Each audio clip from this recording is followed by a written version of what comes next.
We should be all set on the recording and the streaming. Lynn, if you want to kick us off with some I'd introductions. be glad to. So my name is Lynn Ritchie. I live in Land O'Lakes, Wisconsin. I'm the past founding member and president of Land O'Lakes Arts, or LOLA. And right now I'm involved with public art. And I will go around and ask each of you to introduce yourselves. And we're going to start with Emily. So my name is Lynn Ritchie. I live in Land. Hi, I'm Emily Wesnick. I am the Youth and Family Program Manager at the Leaki Woodson Art Museum up in Wausau, Wisconsin. Thank you. And then we'll go to Anna. Hi, I'm Anna Gonzalez. I'm the Community Engagement Coordinator at American Players Theater in Spring Green, Wisconsin. Jeff. Hi, everyone. My name is Jeff Simple. I'm the Artist in Residence Curator at Arts at Large in Walker's Point, Milwaukee, Wisconsin. Jennifer. Jen Dahl, I'm a high school art teacher in Black River Falls, Wisconsin, and I am the Youth Art Month Chair for the state of Wisconsin. And then Dale. I'm Dale Johnson, Grants and Information Specialist on staff here at the Arts Board. I'll just remain in the background and be tabulating your scores today. And finally, Caitlin. Thanks, Lynn. Hi, everyone. I'm Caitlin Burrell. I'm the Folk and Traditional Arts Coordinator at the Arts Board, and then I also manage our arts education grants as well. So big thank you to all of you for all the work you've done in advance of the meeting and for all the time and thoughtfulness you'll put into today. We just really appreciate it, and it makes the whole grants process possible on our end. So big thank you from the Arts Board. Absolutely. I second that entirely.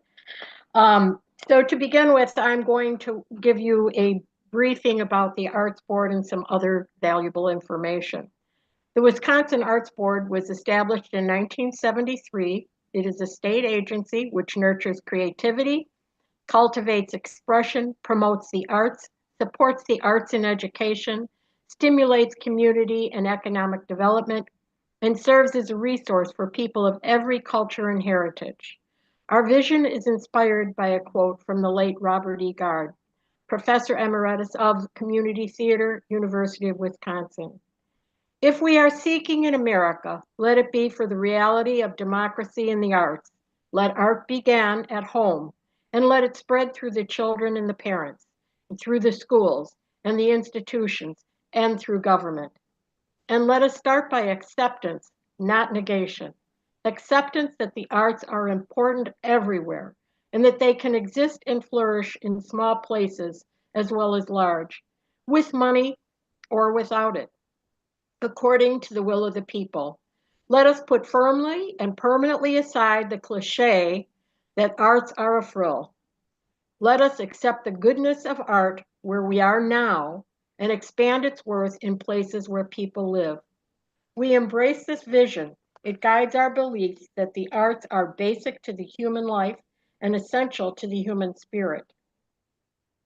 The Wisconsin Arts Board values imagination, creativity, curiosity, freedom of expression, respect, and appreciation for all cultures and people, artistic quality, a broad definition of the arts, audience and patron development, community engagement.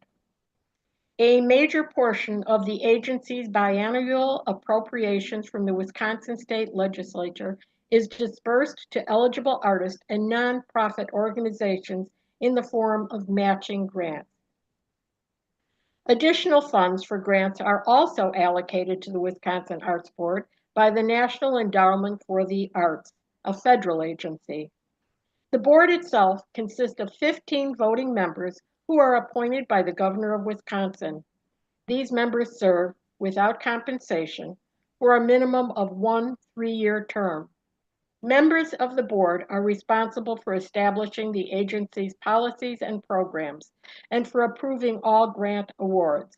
The board meets a minimum of 4 times per year. All meetings are open to the public. The board employs an executive director. As the Chief Administrative Officer, the Director supervises the Wisconsin Arts Board staff, programs, and day-to-day operation.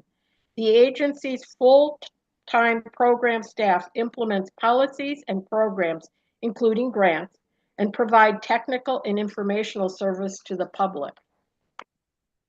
So the aims and objectives of this particular program panel: the arts education component of the Creative Communities Grant Program provides leadership, services, and financial support to create and provide opportunities for quality arts experiences for all Wisconsin K-12 students. The goals of the arts education component of the Creative Communities Program are to involve students and teachers in the exploration of the creative process of the selected art form, to provide broad cultural and geographic access to quality arts experiences, and to assist and support artists in working in arts education and arts educators. Your role today is to provide expert assistance to the Wisconsin Arts Board in its grant-making decisions and to help keep the board informed regarding needs and trends that you see. Today, you'll be reviewing grant applications according to established review criteria and making recommendations to the board. We would like you to apprise the board of needs and trends within your field and community, either through your general discussion of applications or in written assessment for board consideration. We would greatly welcome your input and would value any suggestions and recommendations you'd like to make on the whole grant evaluation process.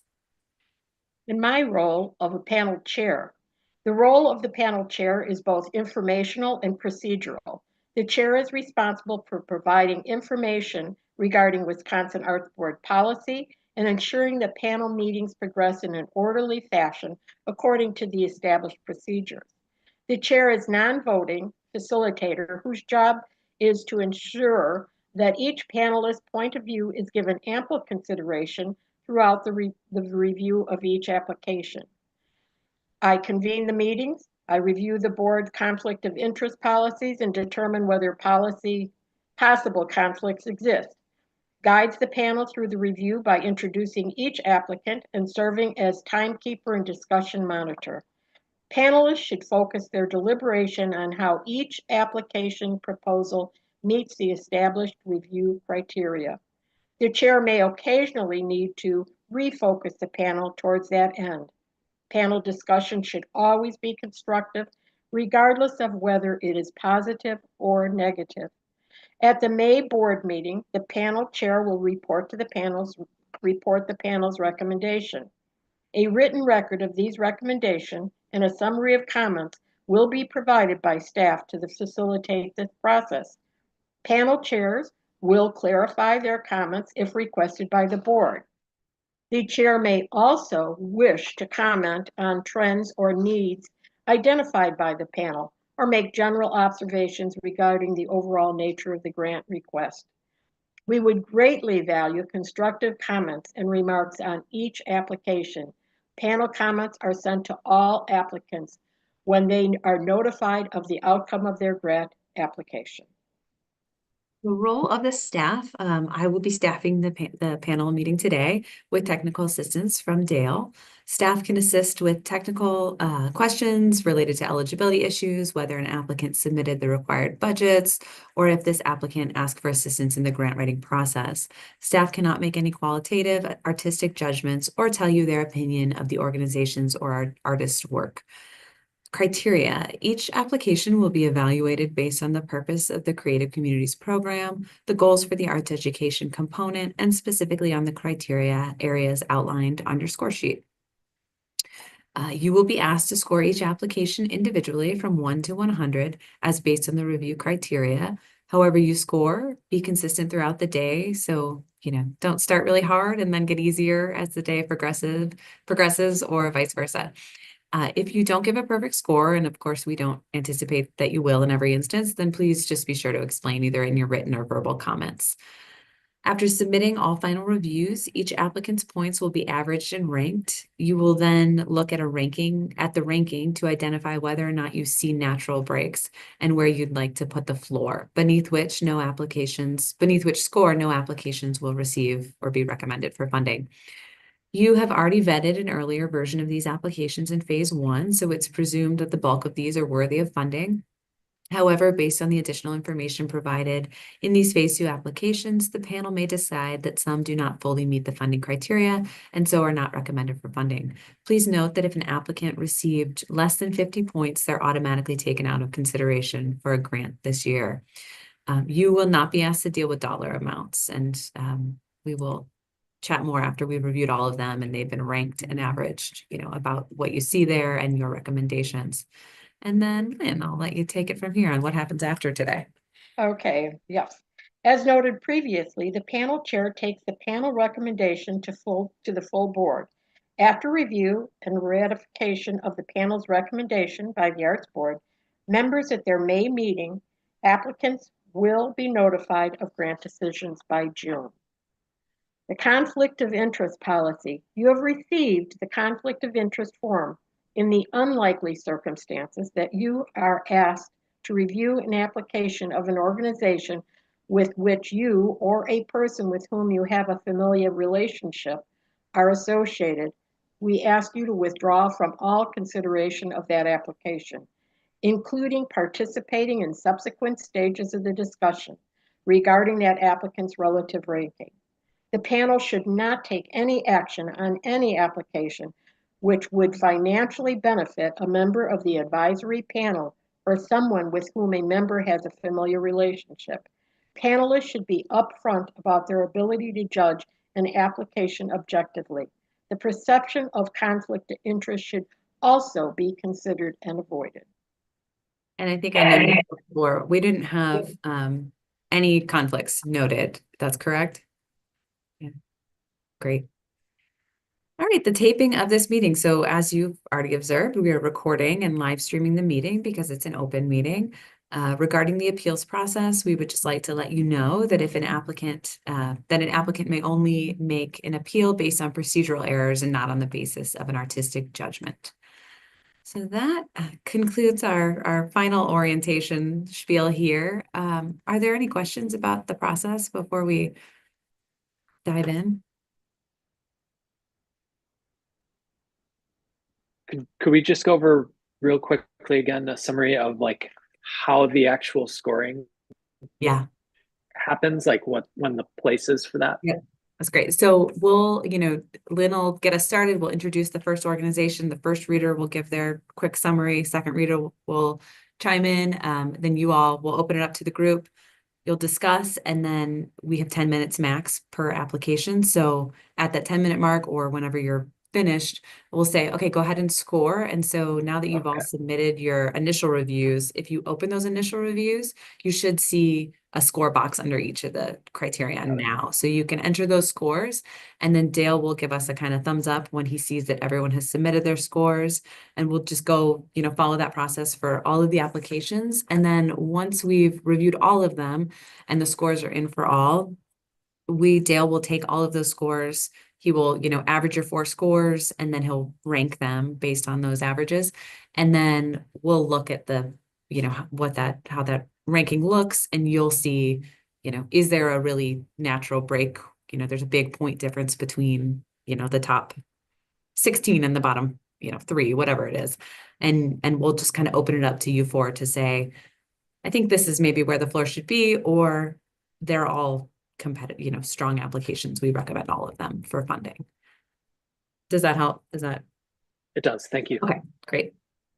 Great. Well, I think that, as the day goes on, we stick, to the agenda, follow the agenda, but timing wise, it's kind of the pace that you all set for yourselves. But I think what we'll do is just take a quick 5 before we get started right at 9:30, just in case anyone is tuning into the live streamed portion for their review. So if you want to refill your coffee or take a quick bathroom break real quick, let's just reconvene right at 9:30 and we'll get started. That work for you, Lynn? It does. Great.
soon as I see that Anna is back, we will go ahead and Okay, there she is. there. Great. Okay. Well, and now we get started. So Above and Beyond Corporation, and Emily, you start us off. So this application is from Above and Beyond Corporation out of Sheboygan, Wisconsin. They are a children's museum that is hoping to gain funding for a project called Community Culture Exchange. The project aims to create an authentic, community curated, interactive exhibition and also broaden collaboration with the Mexican Folk Art Collective to celebrate Mexican culture and heritage in Sheboygan. They're also hoping that this project will help spur on discussions about ways to develop more sustainable models for rotating cultural exhibitions in the future so that they're able to continue amplifying diverse voices within the Children's Museum that represent people in Sheboygan and the greater Wisconsin area. This project was originally brought to discussion as an extension off of a 2013 exhibition they did surrounding Hmong culture, and they're requesting $6,000 for the grant, which would go towards artistic fees and services. Some of the strengths that I noticed within this application really surrounded their community collaboration. They went above and beyond, which sounds cheesy now with the organization title, but they really did go above and beyond in making sure that every step of the process from the inception of this idea through to fulfillment incorporated members of the Mexican community, from consulting with local businesses, the school district, Mexican community members, and then also the Mexican Folk Art Collective. Those folks were the driving force behind why this exhibition is happening at all. They also are making sure that there is an advisory committee of Mexican community members to help with bilingual translation for the media that will be in the exhibition, to make sure that exhibition components and props that would be out for the kids are culturally appropriate and age appropriate as well. And then also continuing to discuss the exhibition with the advisory committee to make sure as they move forward that this is still a sustainable practice. And if there are things that need to be altered, that can happen right away. The other thing that I thought was a huge strength for this application was their evaluation measures and also their accessibility. I think this was one of the few applications that I saw when asked about how they would give public notice for this, had just a litany of spaces that they were hoping to advertise, community members they were hoping to get in on this, and also being mindful of advertising this in both a print, digital, and audio format so that folks could gain access to it regardless of language barriers, technology barriers, financial barriers, which was pretty incredible to see. So a very well thought out project overall. I think my two maybe concerns with this project, or areas that I would have liked more clarification, were that it feels like there are a lot of moving parts happening with the project, which is great. I am a little bit concerned about how staffing will look for this as they move through it.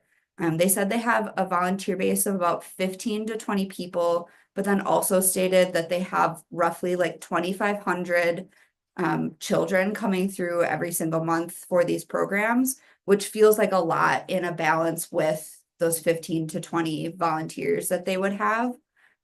So I guess just having more information about how that would balance out, if that's a sustainable number of volunteers for them to have, if they would need more support for that in order to make sure those programs could continue. And then also if there was a cost associated with being part of these programs. I'm assuming that in order to see the exhibition, because it's part of a children's museum, there would be some sort of entrance fee associated with that. But I was curious if participation in the programs with the Mexican Folk Art Collective and in community events, if there was either a scholarship or free programming that folks would be able to access to help mitigate the financial barrier for that. as they have already identified in their grant application, that community within Sheboygan is a economically disadvantaged community. So some thoughts there, but overall, I thought that this application was incredibly well thought out, very detailed, really a great start to the review process. So Thank you, Emily. Thanks, Mhm. Emily. And then now Anna. I agree with everything that Emily said. I would say that Emily just gave a very, very thorough overview in such a great way and touched on everything that I felt I was going to say. And I fully agree with her about the high level of detail and information that's provided in this application. Again, it sounds like it's kind of ticking all those boxes. And I also just second what Emily had said about just the scope of it. Like this is a lot to get done and there's a lot of pieces, but I really fully integrated the project into the community, which is fantastic to see.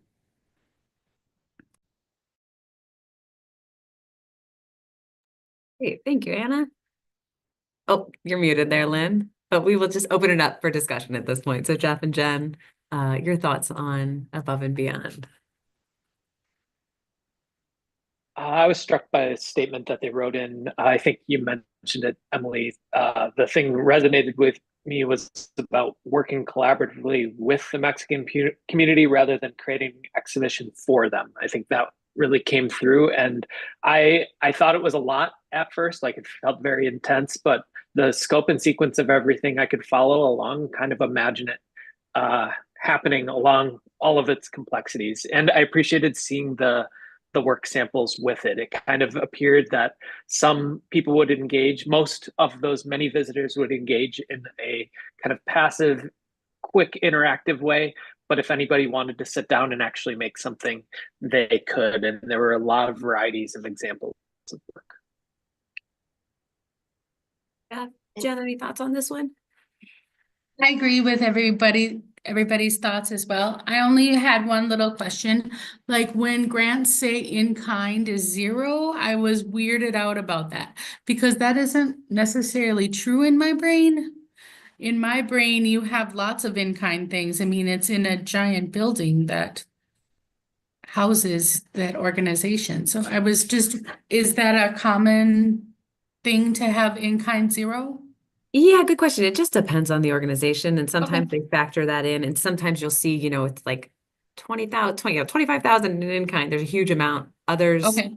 they kind I of was just wondered. get their budget balanced and stick to it. So it really depends on the organization. And because we consider applicant staff time as part of the cash match, Okay. other volunteer time would be part of that in kind, but yeah, it just depends on the I just organization. wondered. Good question. Yeah. But otherwise, it was wonderfully written. Great. Okay. Then move on to the Aldo Leopold Well, Community. sorry, Lynn. No, If there are no other comments Oh, on I'm this, sorry. we'll Yes. say, take a few Yes. minutes just to score, and then Yes. once Dale sees all those scores in the system, you'll go ahead and submit your final score, and then once he sees those, he'll let us know, and then we'll move on to Aldo Leopold.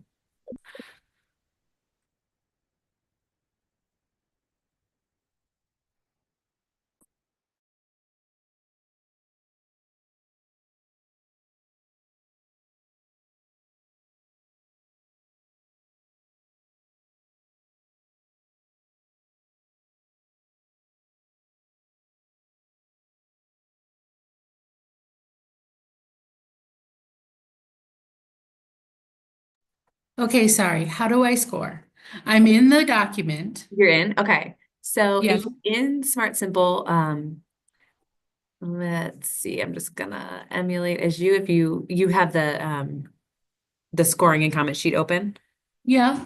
Under each of the criterion, there should be an empty score box. Do you see those ones? Oh, yes, I do now. Thank Okay. you, sorry. Yep. And it should kind of auto calculate when you hit save, but double check Yep, those it says numbers. save to draft. Okay. Okay, I'm sorry. I just didn't no. see that box. No, and then at the bottom, once you've saved, if you just go ahead and submit, I think it says submit final score or submit Yeah, final I review. got you. I Great. got you. Thank you. Sorry. Yep, no problem.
Jen, I want to make sure are you scoring that one still?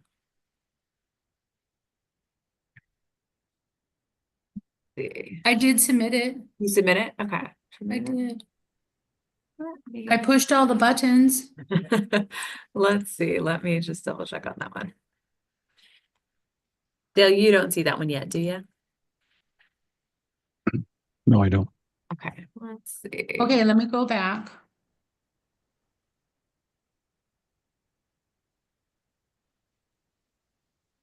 I think there's like a one more page that says, any, let me just triple check. I can kind of, I'm sorry, I screwed it up. oh, no problem. It's the first one.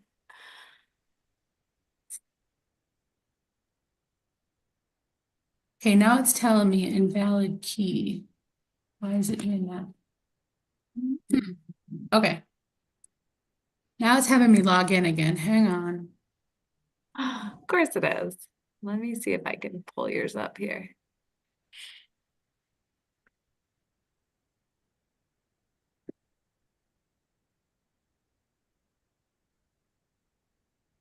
I'm back in Okay, great. and I'm going to my split screen. Sorry for my newbie errors. No, this is part of the process. Do I have to say that button, submit for the final? It Yes. says say complete. Now do you see me? Dale, you see that one? Yep, I did it. Okay, perfect. Yep, just that submit Sorry. one. Nope, no problem. I hit the Thank wrong you. buttons. Okay, we're all good on those. Now Dale? hang on, because I'm up first next and I gotta get Okay. back to my Take your screen. time. Take your time. Sorry, everybody. I know, was it's a just lot making to sure I made the first mistake so keep nobody straight. else did. Okay, here we go. So I have the Aldo Leopold Community Center that's in Green Bay, and they are doing this grant because unfortunately they had a huge fire in the spring of 2024, and this destroyed a custom art installation. So from this Emily? grant, Emily, I'm sorry, what? I think you're the second reader on that, according to my sheet. According to my Jeff is sheet, right. Yeah, I'm Jen is the first. first reader. Sorry, I screw up no. again. No. No, no, You're good. I have Jeff as the first. No, JD, sorry, Jen, and then Jeff is the first reader on the next one. Okay, Too many Okay. J words. okay, We good? Yeah.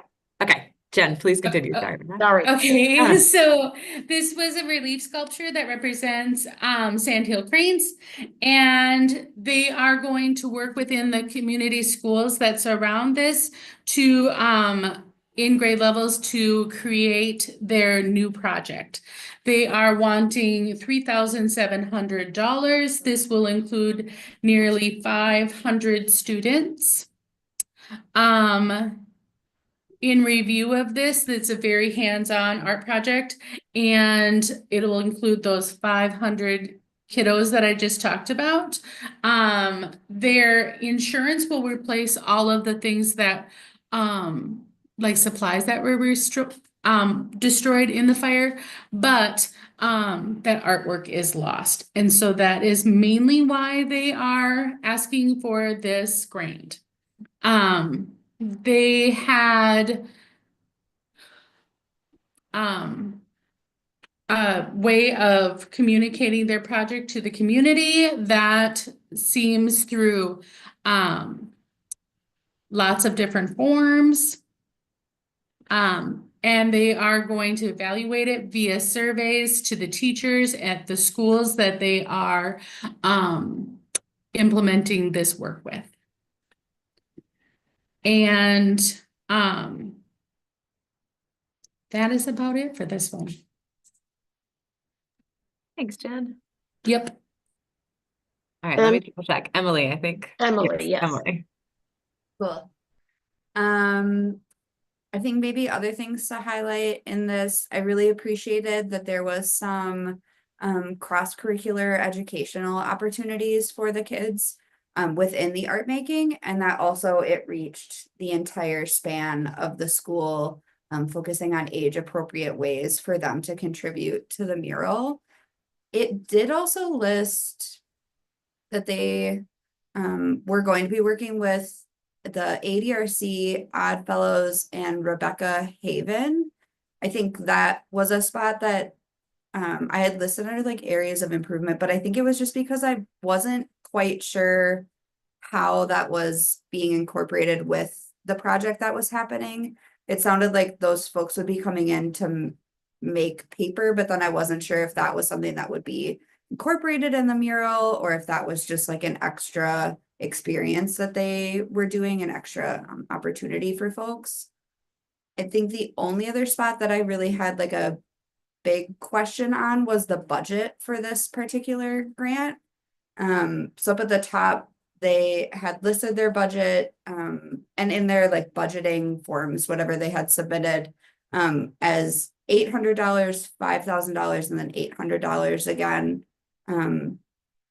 But then when you scroll down, there was a staff cash match for time on project that was $387,000 and $387,000 roughly. And I guess I just had questions about what that was or where that was coming from. Yeah, I guess I just had questions about what that was or where that was coming from. I wasn't sure what the staff cash match meant. In my mind, that means that like the staff are putting that money into the organization. So I guess I just was confused and a little wary about that because that seemed like what the bulk of their funding then for this project would be. Emily, just to clarify on that, so yes, that 387,750 would be the staff time contributed to the project, but then, your question about, but their organizational budget is 800 or, 5,800. So yeah, I think that's a really great question. I don't have an answer for it, but I think it's a good one to raise as you're reviewing it.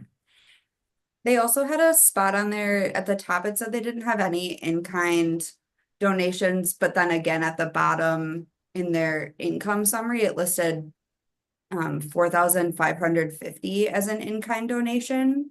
So I guess, yeah, my big concerns with this one were just like budgetary questions and where that's coming from.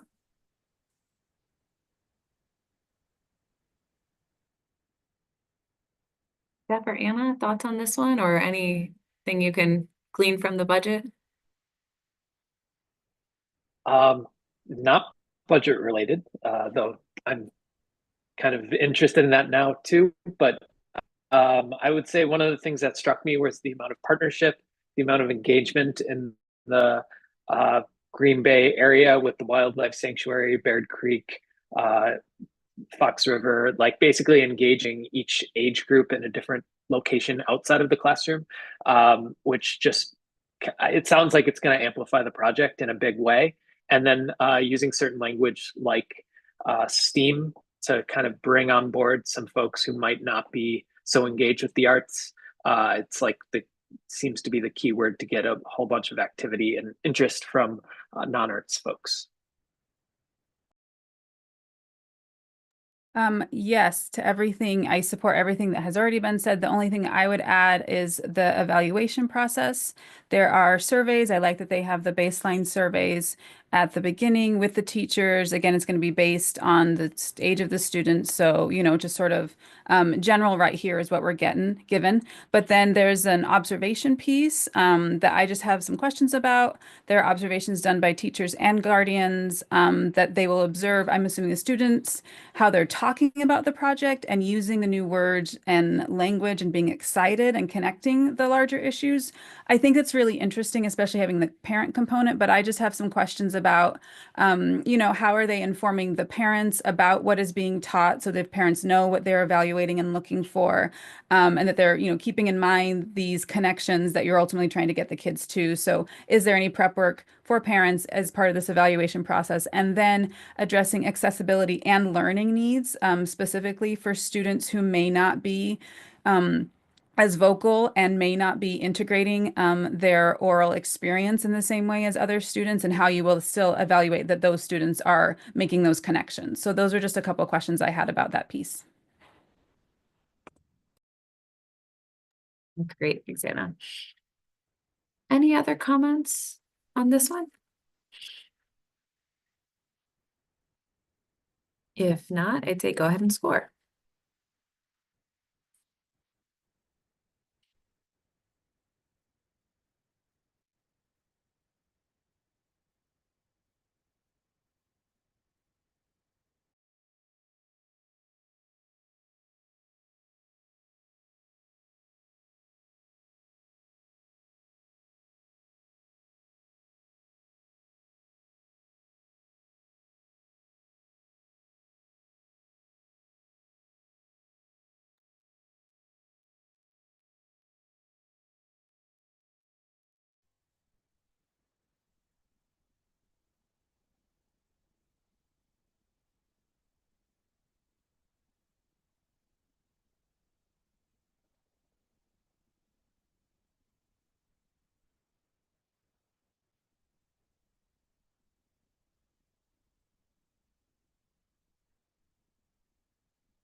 Thanks, Dale. Lynn, you want to introduce this next one? Sure, the Artist Working in Education, Inc. And Jeff, you get to lead off.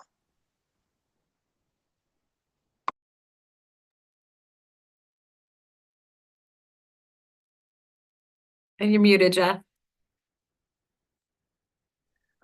Artists working in education out of Milwaukee. Their project, Washington Park Creative Crosswalks for a Safer Neighborhood. They're asking for $4,985.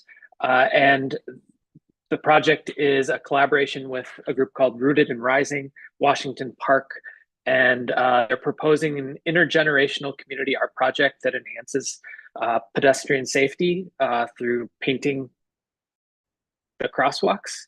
And the goal being to improve visibility for pedestrians and creating a shared sense of community pride through the crosswalk painting.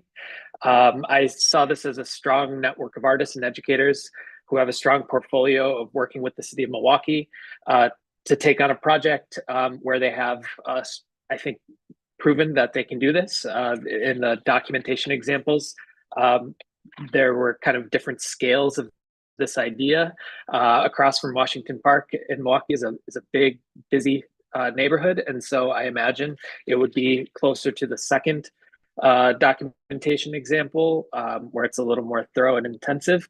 They're getting the city to shut down the traffic for the day. So I thought that was pretty impressive use of engaging with lots of different partners to make this happen. I think one of the things that I was most interested in was like how they are getting specific groups of people to participate in this. Unless I missed it, I couldn't see. They referenced their network of artists and educators, but I didn't see how participants were going to be flowing into the activity other than just passersby, which felt like kind of a risk depending on the day and weather. I think that is what I have for that one. Yeah. And Brittany was the second reader on this one, so we will just open it up for discussion. I agree with what Jeff said, but I also was wanting more details, like on a lot of different parts, like how they were going to get the people there and what about weather and all those things that our teacher worries about. I mean, I love the idea, but it just seemed to lack details.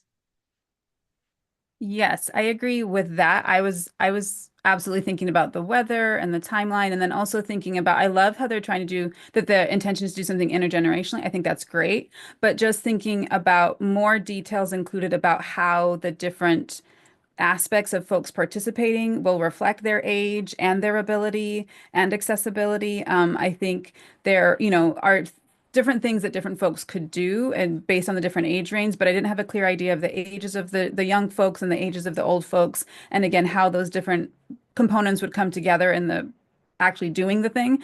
And then the evaluation process, I think, was really interesting. They included this piece about observing the use of the space afterwards.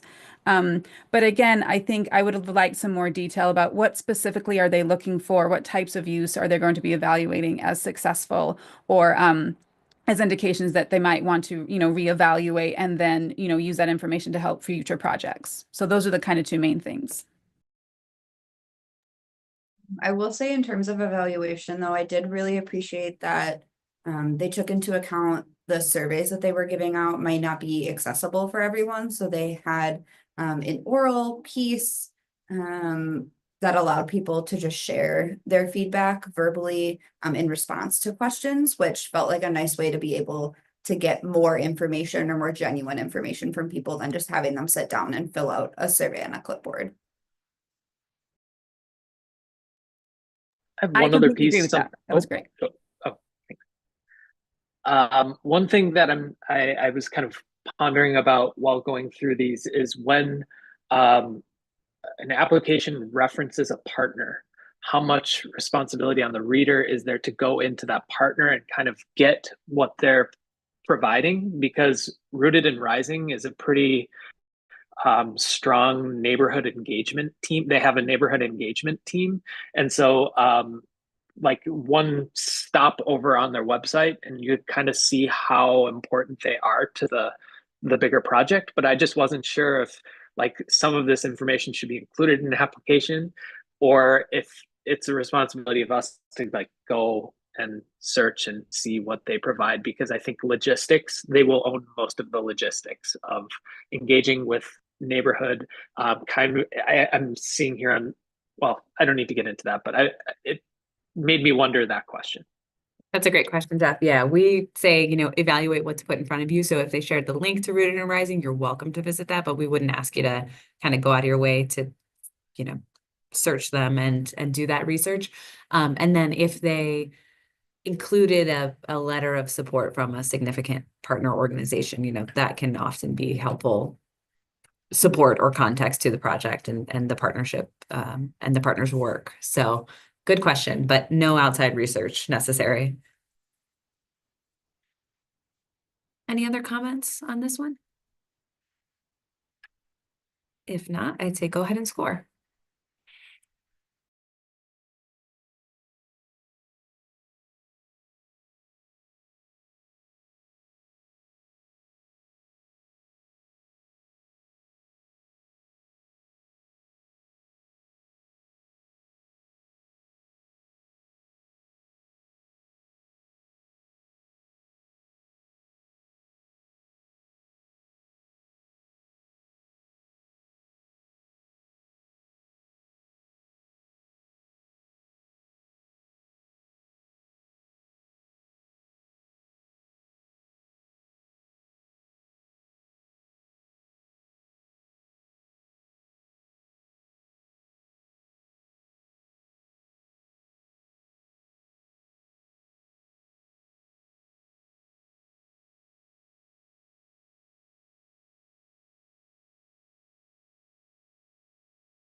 Dale. Great. On to the next. Okay. Artworks for Milwaukee, Inc. And Jeff, you get to lead off since Brittany's not with us. Thank you. Jeff.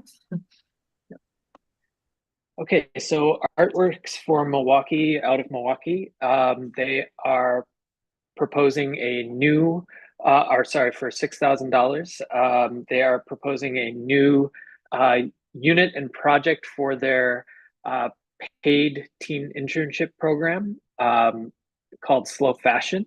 And it's in direct response to past interns expressed interest in learning more about slow fashion and the impacts of the fashion industry on the environment.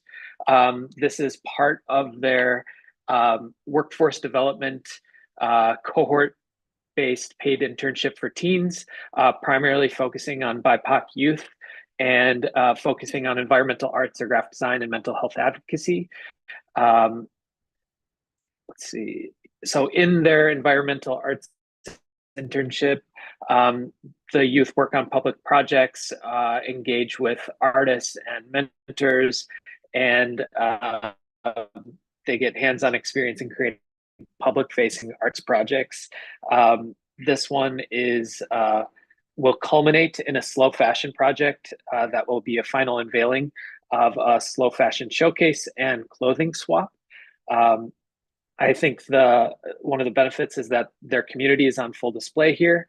They have the slow fashion focus coming from the interns' feedback to the in-house teaching, to the former intern, now consultant, and a rich ecosystem of artists coming together to engage with youth in a difference-making experience in learning. And I just thought it was a compelling narrative.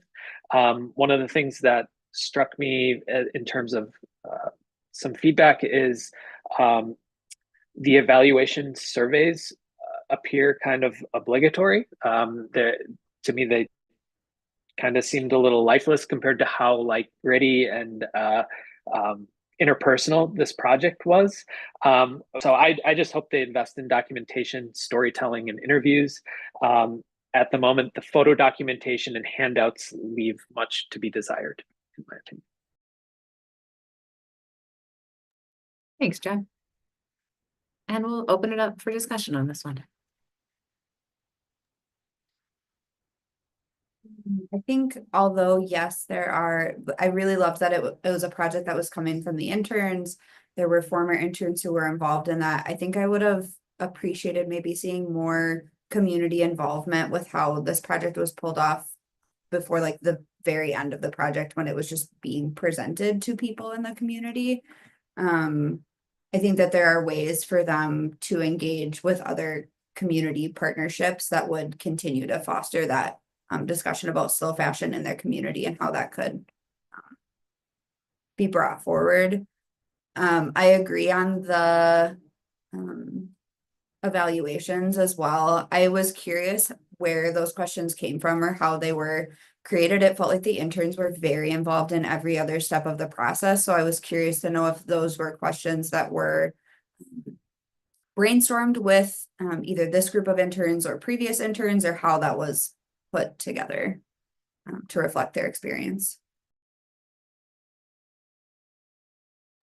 Yeah, I support everything that's been said. I think it's a great idea here. I love how the interns are involved. Yes, to the wanting more information about the evaluation piece and the samples. I think just in general, the sections, the different component parts of the application just felt a bit thin. There's really great general overview about what's going on, but I felt like I came in with more questions, not because I didn't think the project was valuable, but because I wanted more information about exactly how they were going to be going through this process. And I think if there is no word limit necessarily to kind of limit them to provide a lot of this information in these particular sections, I think that there could have been just fleshing all of those things out a little bit would have helped just kind of put light in the corners of all of these different things that I just don't have big questions on, but I do have a lot of little questions. Thanks, Anna. I totally agree with what you're saying, all of you. I just feel like the first statement was so rich with such great words, and then it just kind of trailed off as the application went on. That's a great way to put it. That's exactly. I agree. Well, it was really good, and It then was really good. Yeah, yeah. But I mean, it's a very hard thing to write an application like this, but yeah.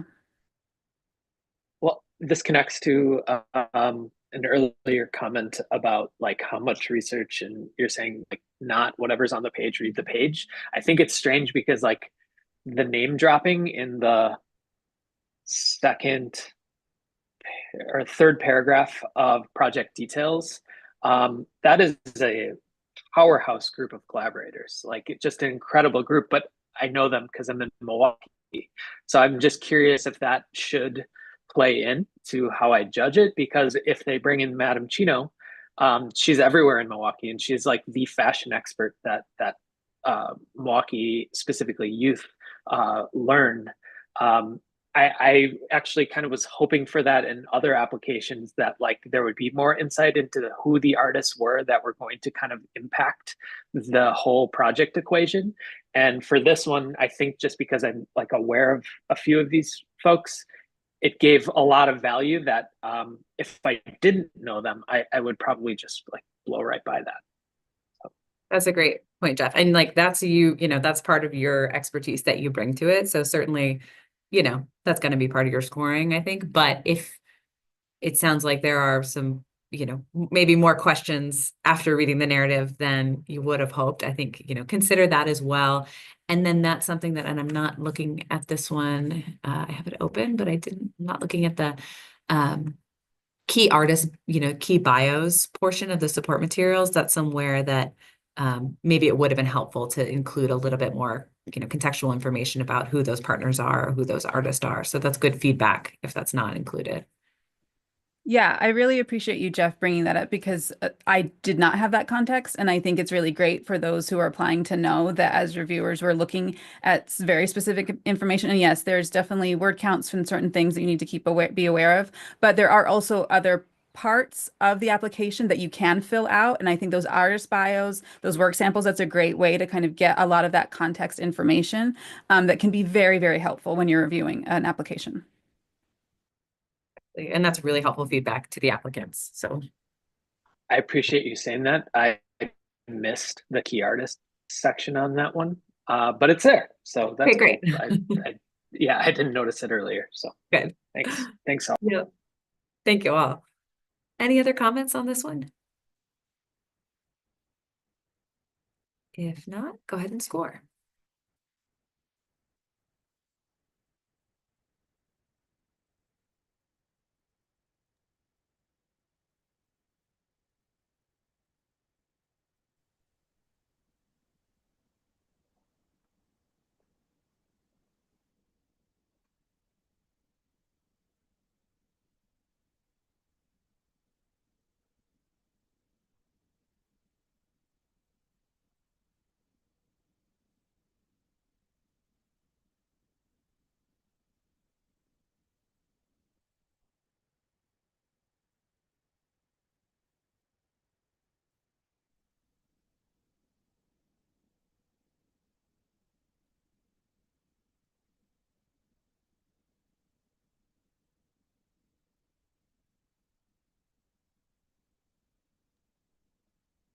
Dale.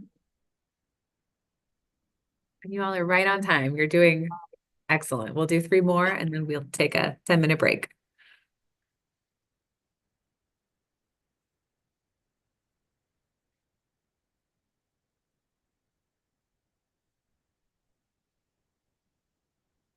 Then you want to introduce this next one? Absolutely. Betty Bryn Children's Museum from Milwaukee. And Anna, if you would please be the first reader. Of course. So this is Betty Bryn. They're in Milwaukee. They are looking for $6,000. That is going to artists' fees. This is the 3rd year of their community arts partnership. They are providing cultural performances with 6 listed music and dance companies, which is part of their cultural programming, which has been expanding over the years. The programming promotes cultural understanding and belonging, partnering with a variety of local artists, and provide free early education experience for birth to 8 years. As you know, I said this is expanding into the third year, so they're expanding to 40 performances, and the artists participate in planning, which I really liked. And there is also an artist in residence program. I think that those are kind of the things that I would say were the strengths of the application. I really like how the artists are really integral and part of the planning process. I am always kind of leading coming from a place of wanting to know more about the evaluation process after the event or whatever it is we're doing. So, looking at this particular application, thinking more about the in-person interviews might be an area for growth. So they're interviewing parents and parents and children, but I would like more information about how they're going to engage with the younger audience members. And again, maybe I just missed something, but I do like how it's not just a survey. It's not just something that they want to really see how folks are interacting. But again, thinking about accessibility and learning needs and communication styles, how we're going to really evaluate all of those different things. I think they could have included that a little bit more here, but otherwise, I think it's a good example of a third year of a successful project. Anna? Jen, I think you're a second reader on this one.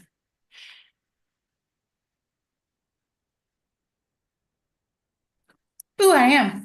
Sorry. I agree with everything that she said. I love the big, huge scope of this project. I'm from a little tiny place, so I love that people can do great big things. I didn't have, let me look at my notes, make sure I didn't have any other concerns. My only concern is, that I always worry about in-kind budgets that are nothing. So that was my only concern. Jen, Emily, or Jeff?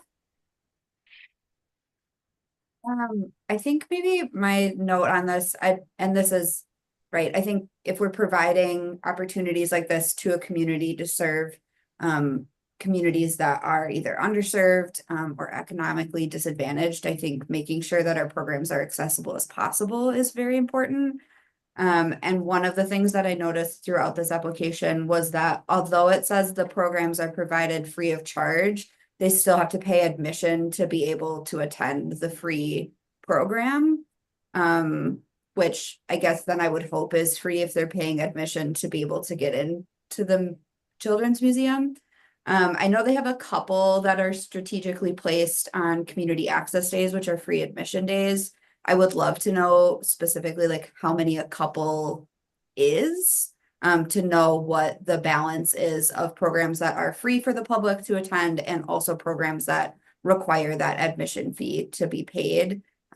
Just to be able to, I guess, gauge how often they're able to serve the community that this program is intended for.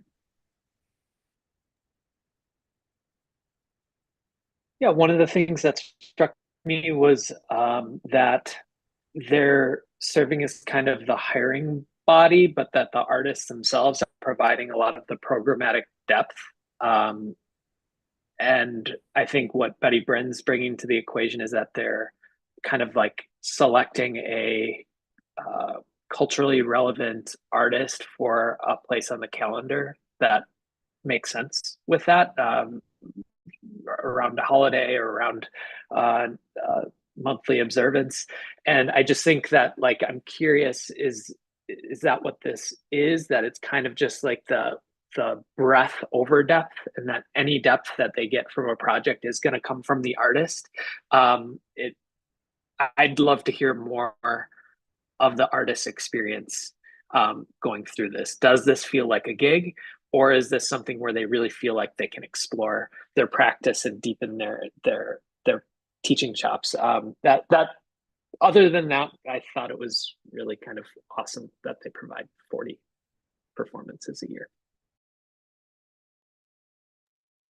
Did anyone notice, maybe I missed it or it's not there, did anybody notice how they selected these artists other than around like holidays? Was there community feedback for that at all, or a note about why they were picking the performers that they were picking? I got the sense that they're building their roster. They're like building a roster, just kind of getting as many people. They mentioned numerous groups that were reoccurring, so like Panadanza and Kothi Dance Company, but other than that, I didn't get anything other than certain artists on certain holidays or cultural dates of importance. I agree. And I like your point, Jeff. I think there is always, again, I'm just going to keep saying the same thing, but I think there's always room in these applications to include things in the additional support materials, especially what you're talking about, what the artists are creating as far as the educational piece or the depth piece. I think that there may be opportunities to have more additional information in those areas because, again, like it may not be possible to fit it all in. But, I think it's important to highlight that in this particular case, yeah, what the artists are bringing, and it's important to be able to highlight that and see that as you're reviewing these things to have a better understanding about how the two components of this project are coming together to create the programming.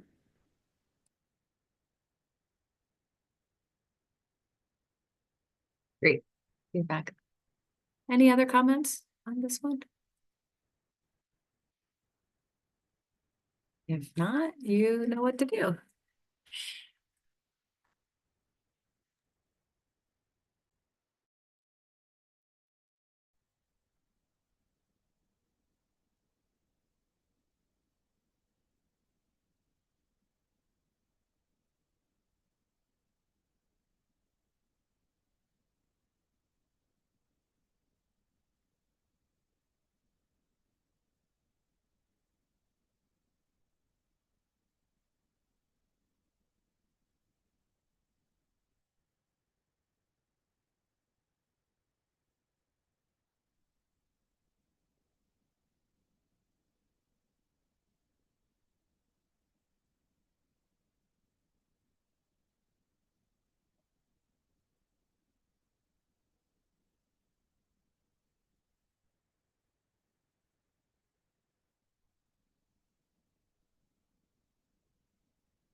Thank you, Dale. All right. Lynn, on to the next one. All righty, Beyond the Notes Music Festival, Inc. in Green Bay. And Jeff, you get to. This was a No, this Brittany, this so is we'll Anna. Anna This get is it started. Anna. Yeah. Yeah. Thank you, Anna. Yes, no problem. So, looking at Beyond the Notes Music, this is in Green Bay. They are asking for $6,000. The majority of that is going to the artist fees and then the operational expenses, I believe. So this is an expansion on a current music festival, and this expansion part is to provide additional professional development opportunities for music teachers. The intentions of the project are to provide a high level of support for music educators, specifically early music educators who are early in their career. And it has a very, very clear goal and has, I think, a high educational value in making sure that the teachers themselves are getting these experiences and then also learning how to support students in the classroom with these experiences, which I think is great. Just one little weakness, which they actually acknowledge in the application, is there's the work sample is a video component that has a very, very low sound quality, which I just think is a shame in this case because just because of the nature of the particular project, I don't think video quality necessarily applies to every project, but for this one, they do acknowledge that it's something that they're working on and they would like to have a higher quality. But that was really the one thing I was like, oh no, when I was looking at the application. But I don't know that that takes away from anything. It's just something to keep in mind when submitting those kind of things, because the quality can really impact our ability to understand the full range of what folks are doing with this project. Great. Thanks, Anna. Others. I loved that it included lots of middle school students to over 120 ensembles. That's great. To corral that many middle school kiddos is great. Kudos to them. I thought it was very well written, well done. I really appreciated that they had communicated both with educators and community stakeholders to be able to identify that gap in professional development. It felt like something then that was able to better support the school district, the schools, the kids in the schools, especially right now, and that's something that is desperately needed in education, specifically in arts education. I also really loved the in-depth schedule that they provided for that. It made it really easy to be able to see where those learning opportunities were going to be able to happen, who was involved in every single piece of that schedule. So I really, really appreciated that. Yeah, I agree with everybody else. I think this is just going to get better because it feels like they're like building in this professional development for educators into a system that already feels really impressive. The student engagement, the kind of the scale of this festival is great, but now to be consciously bringing in educators to deepen their practice and hopefully keep them in the game for a long, long time, I think is really visionary.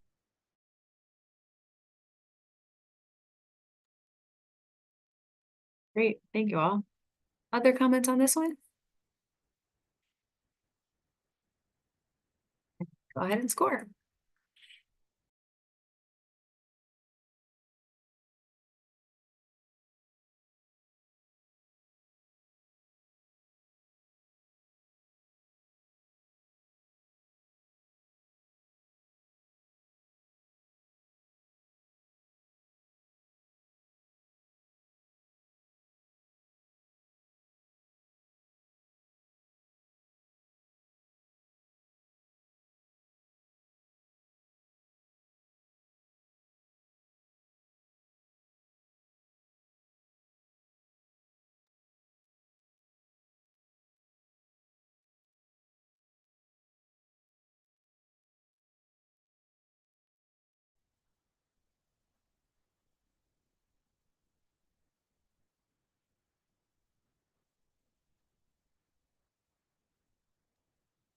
Thank you, Dale.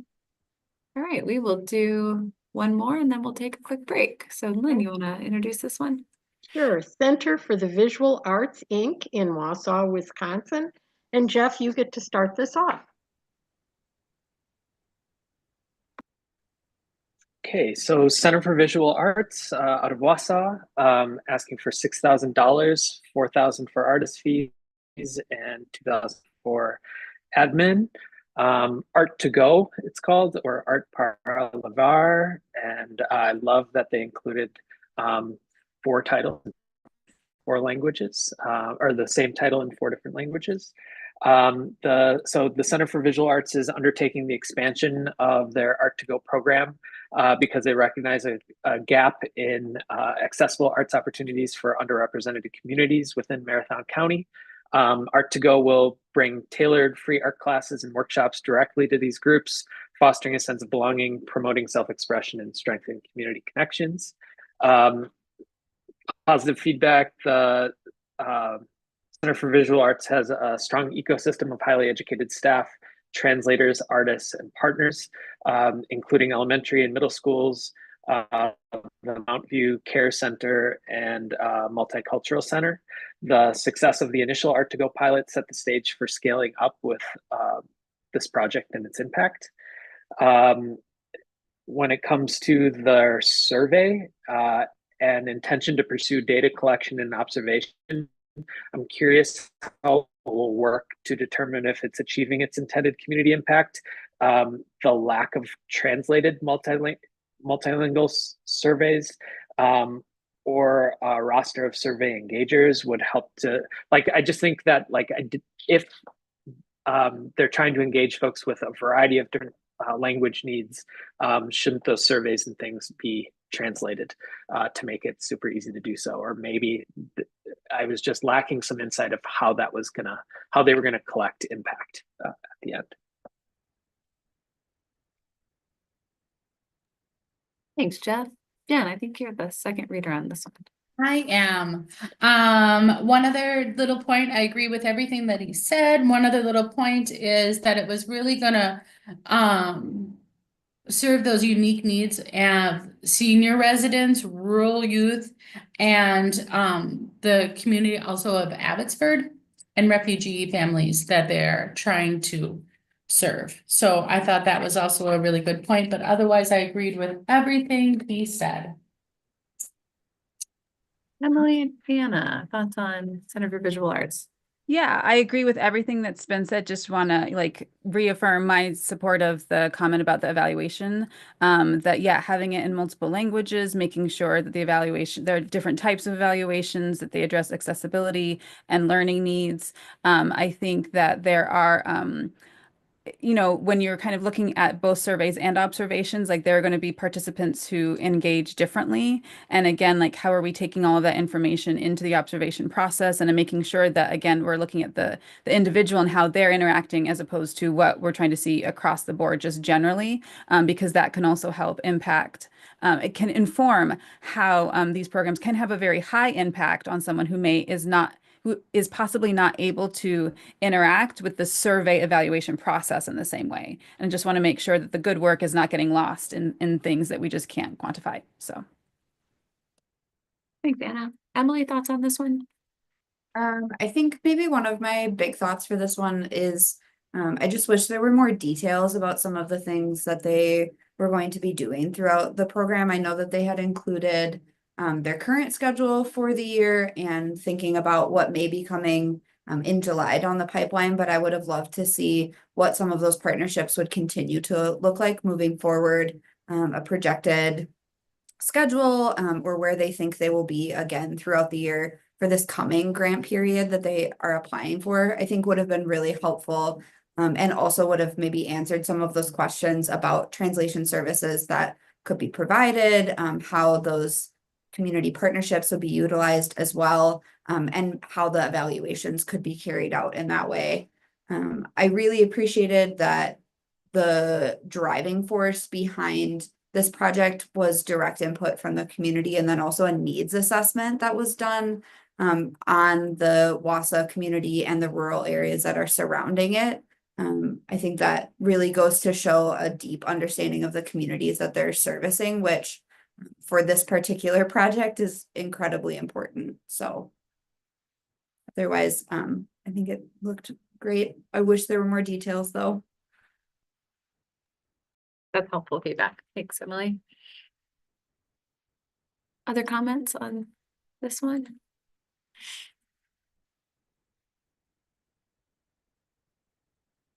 Okay, we'll then go ahead and score. And then once we see that those are all in, we'll go ahead and take a 10-minute break.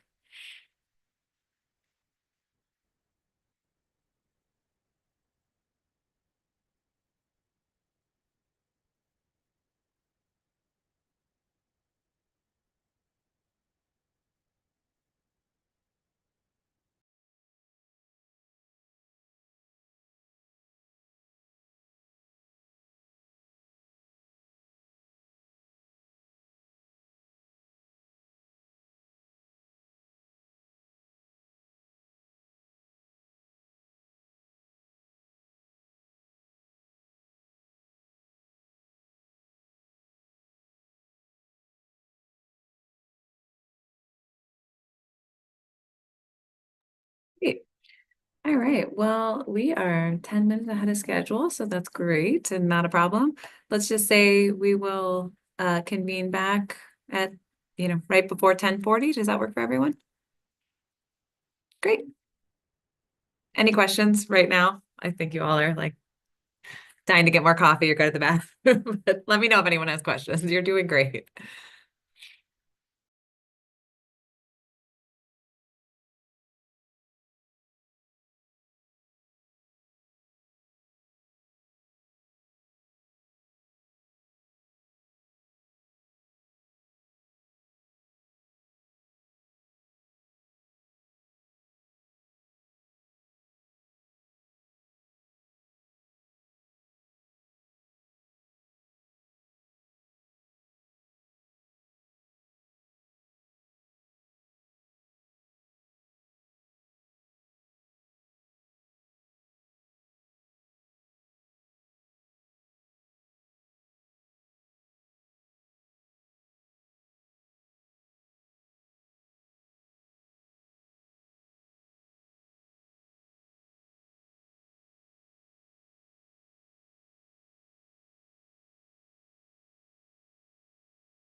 Yeah, we are all back. How's everybody feeling? So far, so good? All right. Well then, Lynn, I'll let you kick us off with the next one.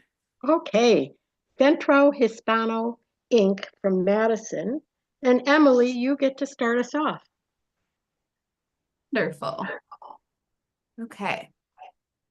Centro Hispano is an organization out of Madison, and they are applying for a new component of an existing project which focuses on embedding arts opportunities into Mercadito, a farm and craft fair hosted by Centro.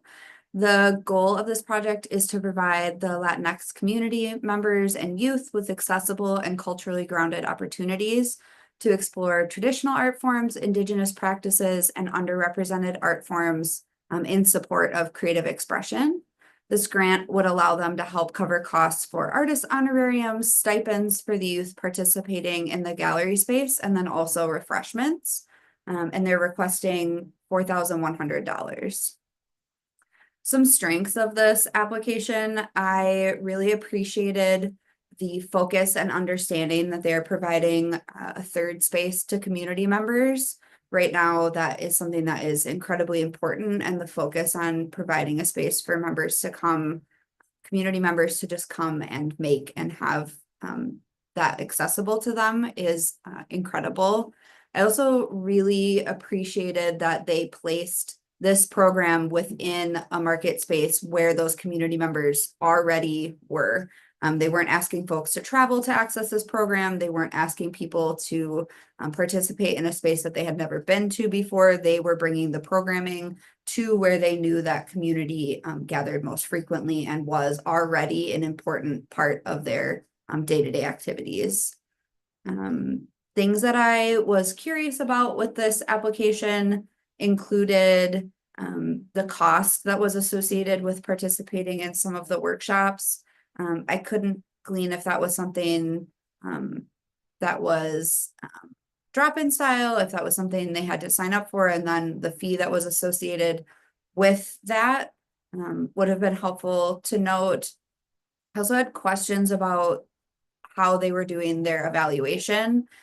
In the original narrative, down towards the bottom, it mentioned that they were focused on evaluating the success of the program based off of the quality and quantity of work that was done, which felt a little bit strange to me. I understand that we are searching for programs that are high in artistic value, but I think there are ways to evaluate engagement that are not just X amount of art projects being completed during the program time and space. So I would be curious to know why that was the focal point for that evaluation rather than other indicators of community engagement or feedback. The other thing I was curious about for budget, they do have their current fiscal year starting at the beginning of 2025, but then all of their budget information is for 2021, 2022, and 2023. So there wasn't current budget information to look at. That being said, the budget information that is there is like clearly a very healthy budget. So I don't know if it's necessarily like a concern, but maybe just something to note moving forward as they're looking at applications, just to make sure that that's accurate and up to date so that we can get the clearest picture of what that looks like and how that would support programming as possible. Thanks, Emily, and good catch on the budget. I had missed that in the application, so thanks for calling that out. Second reader on this one is Anna. Yes. Yes to everything that Emily said. She did a really fantastic, thorough job of this application. The only thing I would take time to second is the evaluation piece, thinking about, I think they had the phrase artistic expression and atmosphere as something that they're trying to observe. I'm with Emily on, I think I understand their point of wanting to maybe include the artistic experience as in trying to find a way to include that in the evaluation process. But I wouldn't know necessarily how to word it, but I think that there may be a way to finesse that a little bit more just to emphasize that they're focusing maybe on, how folks are and students are, and young people are seeing themselves as artists and connecting to themselves as creating art and capable of creating art and maybe taking pride in the art. But that's me kind of like doing the work for them. But I think I get what they're saying. But yeah, maybe just kind of finessing that and what they're trying to evaluate, because I think it is important. But yeah, just don't want to have a lot of questions about that particular piece. And then the accessibility piece, I think they do a great job of acknowledging the importance of, addressing the language needs. And then also to like, are there ways to better address the accessibility throughout the narrative and the language support throughout the entire narrative of the piece, because I think that's a really important part of this particular program. Anna, Jeff, or Jen?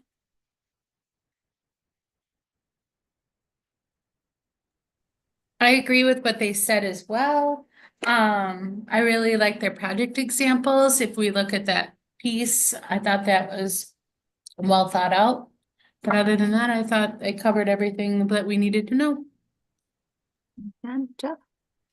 Yeah, I agree. Thought some of my questions were answered in the letters of support. They just like amped up my confidence because it seems like the people who are kind of pouring in from the administrative level and like the like 10,000 foot level are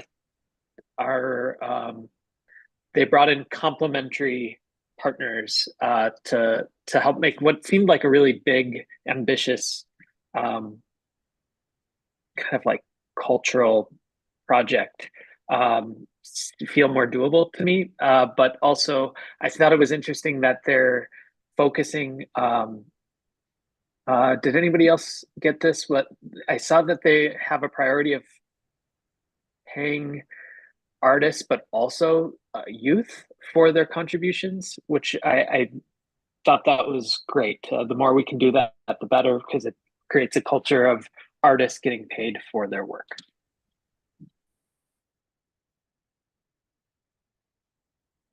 Emily, I had a quick question. I think you mentioned in your overview refreshments, and I just wanted to know, since we aren't, the arts board can't cover refreshments, but I think that oh, it is a marketing expense. I thought it was $300 that they're asking for in remaining operating expenses for some of those supplies, but I will double check with them on that on refreshments, and they could use that for the other marketing costs there.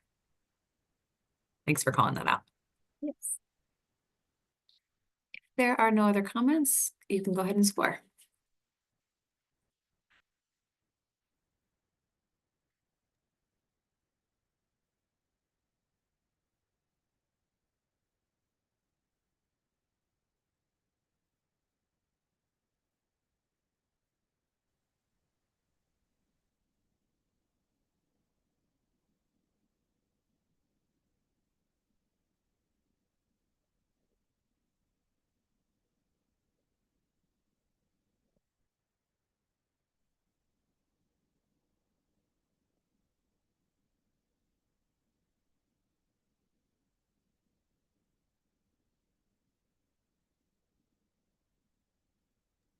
Still.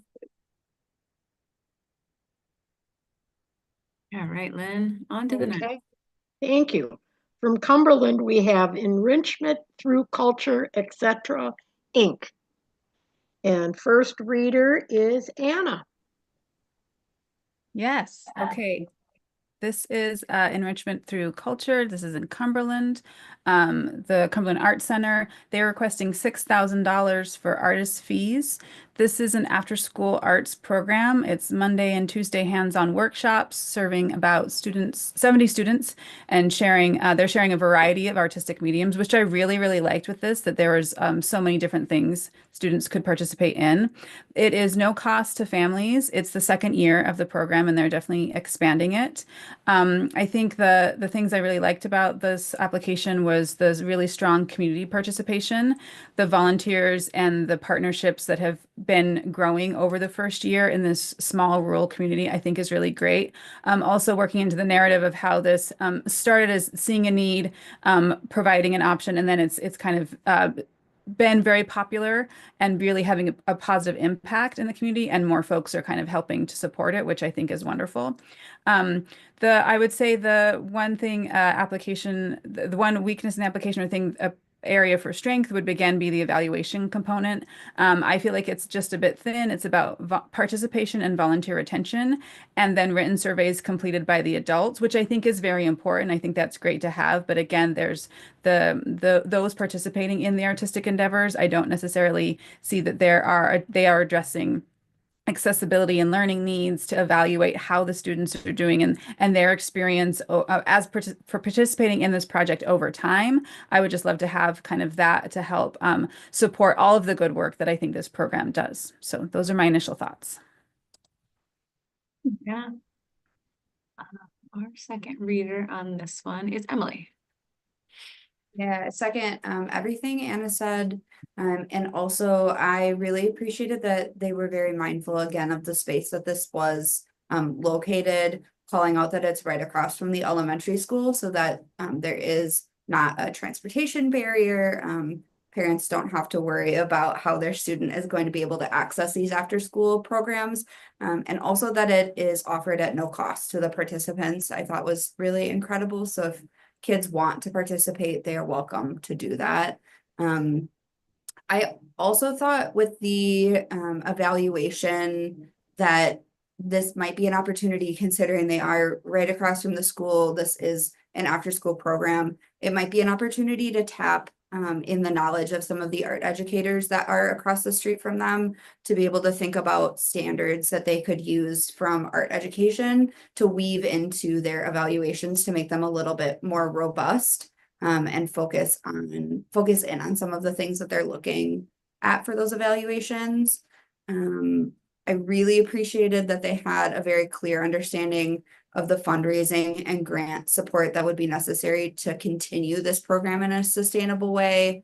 And then also that they had a really wide array of partnerships that went into this program, from a grocery store for snacks to the library for programming to Delta Kappa Gamma, which I believe is an art educator sorority, which is kind of cool. All ingrained in that program. So a wide range of people who are able to be involved. Thanks, Emily. Jen and Jeff? I found it fun that one of their strategies to getting the word out was flyers at the grocery store. I don't know if they go in like the grocery bags, but I thought that was a really creative and fun way to get the word out, especially in a small town. That was fun. But otherwise, I agree with everything that they said. I thought it was great for such a rural community to have this kind of arts outreach. Jen, Jeff? Yeah, I love that it came through, and Anna and Emily both gave a sense of this, but like that they did a great job in the application, putting me in a place that's kind of surrounded by this Cumberland Arts Center, community organizations, and the location of the school. Like I just felt like I could visualize that, even though I've never visited that place. And one of the things that struck me about evaluation was like that it seems to be on the program leads to do evaluation and documentation, with the goal being that they bring in more participants. And I just wonder, how is that, like, is that going to eventually reach a kind of stopping point if they're responsible for programming, evaluation, and documentation? Like, do they have a vision for what the cap might be to be able to do that before you need to start thinking about bringing on somebody else? But just future. Great. If there are no other comments, you could go ahead and score.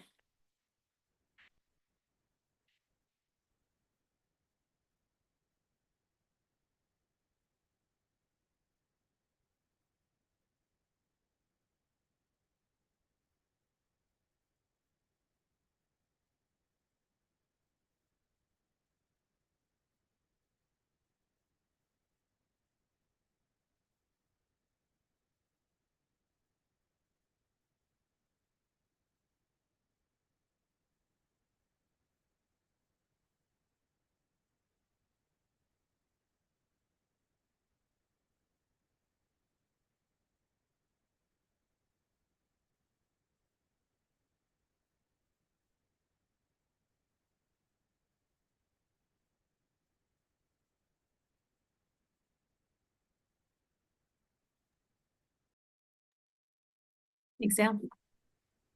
And the next one then. Sure. Greater Milwaukee well, I'm not going to get that out of my mouth. Let me try it again. Sistema Inc. from Waukesha. And Jeff, you are the reader.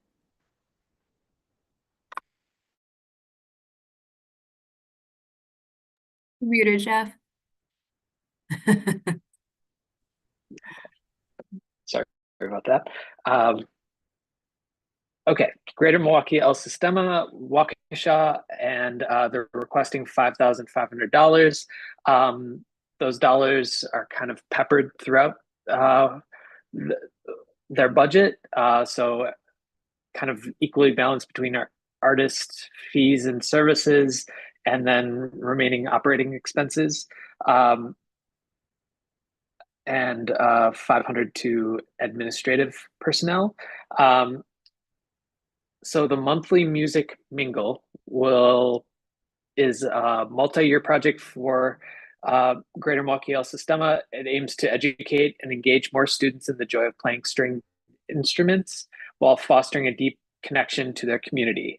The goal being to kind of make musical education and community awareness front and center. And then I guess I'm trying to interpret the second part of this, which is ultimately to bring, where is it here? To get more students into one-on-one learning experiences with professional musicians. Let's see, the roles are somewhat defined and activities are planned with a realistic timetable. I'm unsure how the private lessons and workshops relate to the monthly music mingle, other than it being kind of like a recruiting tool, I think.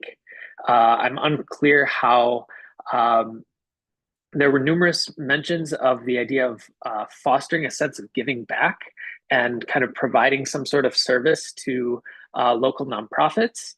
I'm unclear how this connects with the music and musicians, other than I imagine they would go play in certain places for these mingles. The proposed activity to expose youth to stringed instruments paired with the potential of deeper interactions. It makes me wonder how they decide to engage in one-on-ones with workshops. Is that are those paid lessons? And then it could have a high artistic merit if you are one of those people who are doing one-on-ones. But I think that slides depending on whether we're talking about the music mingle, which I think if they're mostly requesting dollars for, or the deeper engagement of one-on-one. Again, I'm unclear. They have a statement. We will collaborate with a variety of community members and partner organizations to determine the goals and address the needs of underserved communities. I'm curious how that comes up, other than just providing a lot of different locations for the mingles. And then I'm also unclear about whether the skill development and pre and post assessments, along with instructor observations, has to do with the monthly music mingle at all, or is that the private one-on-one lessons? So more questions that I'd love to hear feedback from everyone. Thanks, Jeff. Second reader on this one was Brittany, so we will just open it up. I think I also had very similar questions to you, Jeff. I was very confused about the community service sites and how that tied into the music mingle or the one-on-one lessons. I know part of the organization's mission is also to emphasize peer support and mentoring. So I was wondering if there was an aspect of that students were picking places that they would like to go, but I still don't quite understand how that ties in. And the other thing, similar to you, I had a lot of questions about the skills assessment as someone who is involved in the music education world or was previously, has taken lessons, understands what those skills assessments would look like in a lesson format. I don't feel like it connects in my brain and how I'm understanding it to how the music mingle would work. If the purpose of that music mingle is just to get instruments in the hands of kids and be able to let them investigate what types of music and sounds they'd be able to create with that. I also have a lot of questions about the self-assessment for the skills assessment, and how that would be determined, how students are reporting that, how often those skills assessments would take place. And then also the family surveys. It said that they are only distributing family surveys at the end of the project, so after the very last music mingle session. I feel like it would be a benefit to have those be a survey that was submitted or obtained from people throughout the entirety of the project, so that they could get a better gauge of how the project is going, areas of improvement that they have, because they do have a pretty wide time range for when the music mingle events are taking place. So it seems odd that they aren't collecting any data or information on that until the very end of the project.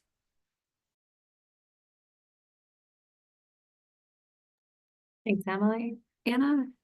Or Oh, Jen? I'll let Jen go first. Go ahead.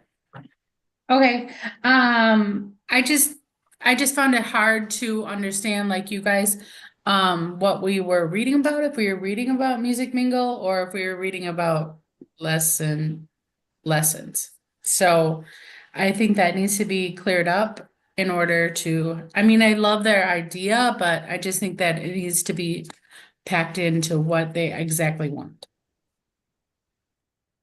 Yeah, absolutely. I completely agree with everything that's been said about all the different aspects of this. It feels like there's a lot that they're trying to cover in very general ways. And I think all these different programming pieces may interact. Obviously, they will weave together and do a lot of different things. But again, for this particular application, I just sort of needed a stronger through line of what the main focus was. And then they could address the tangential things, but just make them as just small little mentions as opposed to trying to go into so many things very shallowly as opposed to one thing really deeply. But yes, I also too wanted to include information, wish that they had included information about how they're connecting to the music standards. I think that would maybe also help connect to the purpose of introducing students to instruments, not necessarily trying to build skills for all students, but again, like if you look at those foundational music standards, that can kind of help provide the context for how you're beginning their musical journey. But again, it's just a way of maybe clarifying and getting laser focused about what the intention is. And maybe that is one way to go about it. But yeah, I think there's a lot of promise to this, but there were just a lot of questions. That's really helpful feedback for them. So thank you all. Other comments? And go ahead and score.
Thanks, Dale.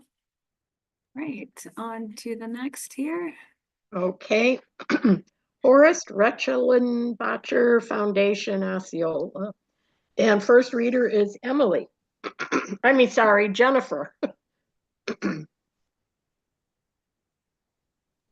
Okay, so this one is taking place in Osceola, I'm sorry. And it is a chrysalis project Healing Through Pollinators and Photography in a multi-year youth nature photography program designed to address critical need for adolescents who discover new pathways and creative expression to connect. Basically, it connects mental health and the mental health crisis that they have really good statistics and data in here about mental health and art and those pollinators and nature. From my viewing of this grant, they had a photographer and a beekeeper and bug people that were most of their budget and photography equipment, like my word, bug people. And the budget looked great to me, except for the inclusion of the community piece. This is mostly centered around, I believe, a group that is near them called Northwest Passage, like a, how do I explain it to you? Like a mental health, group situation where they have counseling. What I understood is it was just them gonna be in the pollination, but maybe I read it wrong. That was my gist of the whole thing. So my only thing that I would say that it could grow to more people within the community, not just that group. Thanks, Jen. Second reader on this one, I think, is Emily. Yes. Yeah, I agree with everything you said, Jen. I also really appreciated that there was a very clear outline of how the funds would be used, what specific aspects of the budget would be used for the gallery show, and then also like very specifically the photography expenses were outlined in a way that was helpful to see. I think there is a benefit for this program considering they got information from like the school district and the superintendent on how mental health is impacting students in the school building currently. I think it would have been great to be able to see this program be expanded to allow students who are not just in the Northwest Passage Girls program be involved, even if it's not through the entirety of the program, because it does feel like they are collaborating very specifically with Northwest Passage and also the facilitators of the programs there specifically for evaluation purposes. And I also know that if those participants of those programs are involved, if it's like an inpatient program situation, there's some like confidentiality with medical things that goes into that as well. But it would be nice to be able to see some aspect of the program be extended to the school district. So especially for like the gallery show, that they would be able to participate in that. I also feel like the timeline for this project felt very fast. They're looking to curate a gallery show that would open in September, and then teaching the girls photography, getting them acquainted with different information about pollinators, and every step of this is happening 1 week at a time, so it feels very rapid. I don't know how many times a week they're meeting, maybe I missed that, but feels like maybe it would be an opportunity to see if they could open that up slightly and give them some more time to really dive into that.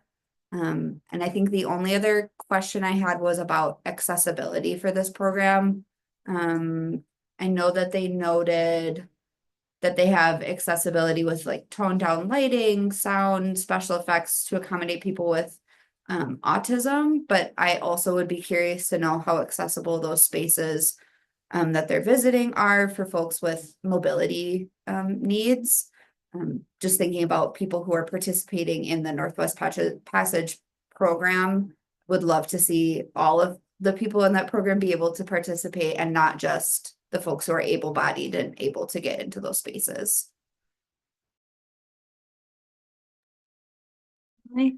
Jeff or Anna?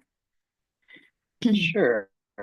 I think that like this is a reoccurring theme for me, but I just think that considering all the moving parts and kind of the interesting collection of experts and participants that like documentation seems to be really important. The potential for storytelling is huge, and I was throughout this like trying to imagine what these experiences looked like, and I think it could go a long way for them to really focus on investing in storytelling and for future grant proposals. It'll just make it a lot smoother.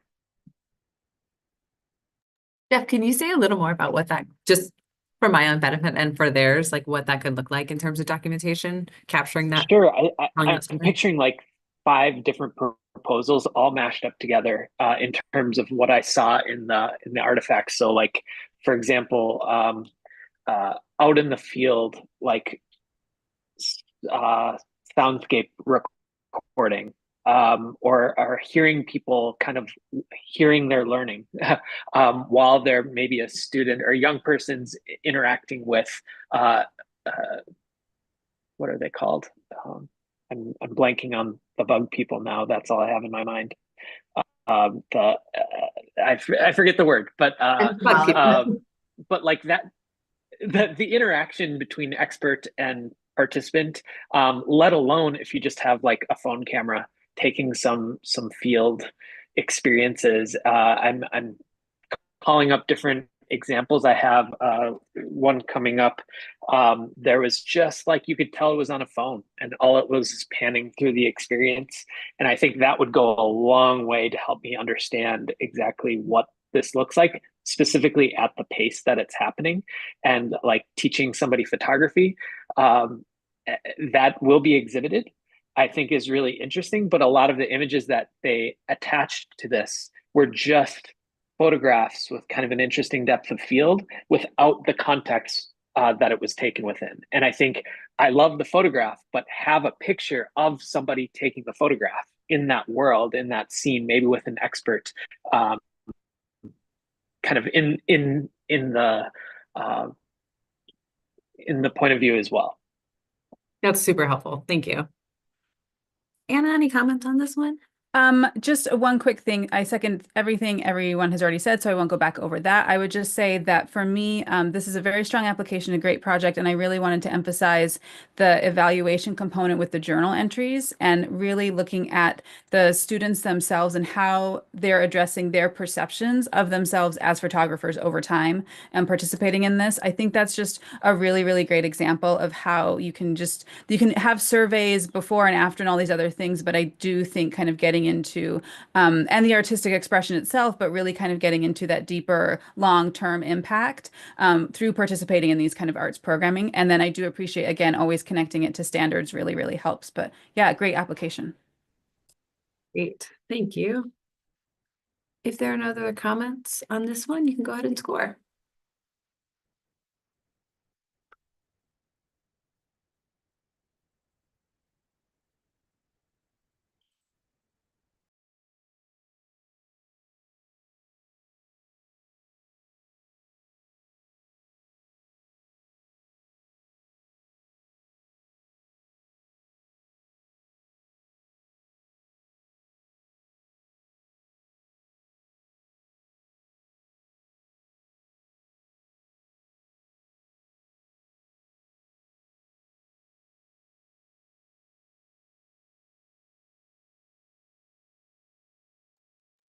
Thanks, Dale. All right, Lynn. Okay, Madison Jazz Society, Inc. from Madison. Jeff. All right, so the Madison Jazz Society, Madison is requesting $5,000. The majority of that will go to artistic fees and services, with some $720 going to remaining operating expenses. The Discover Jazz Outreach Program offers hands-on jazz and improvisational experience to music classrooms, grades 6 through 12, during regularly scheduled instruction time, followed by opportunities for students to participate in jazz enrichment and performance programming. Within the narrative section, it's clear that participant feedback was leveraged to inform quote expanded collaboration across music disciplines. So more students from orchestra, choir, and composition are exposed to and engaging in Madison Jazz and Jam workshops and jazz camp. I think that sounds like really excellent kind of responsiveness and evolution of the program. I actually was thinking of this group when it comes to documentation, because I think the pan videos of the students engaging with the improvisational jazz musicians, I think tells the story really succinctly. But then also, if you looked at their newsletter, it showed it was just a small glimpses into the diverse settings the teaching, learning, and music is happening. And I think the work samples, I mean, I could kind of comprehensively understand the scope of this project, and I just encourage them to do that more. Perhaps someday, instead of a phone pan video, like, something we do here is like, it doesn't take much to record on a Zoom recorder and make whatever it is you participate in, like a sound recording that maybe you can chop up and do things with, or you could have put on top of a video so that you're seeing and hearing that which is being produced. So that's just a few ideas I had. Thanks, Jeff. Other comments on this one?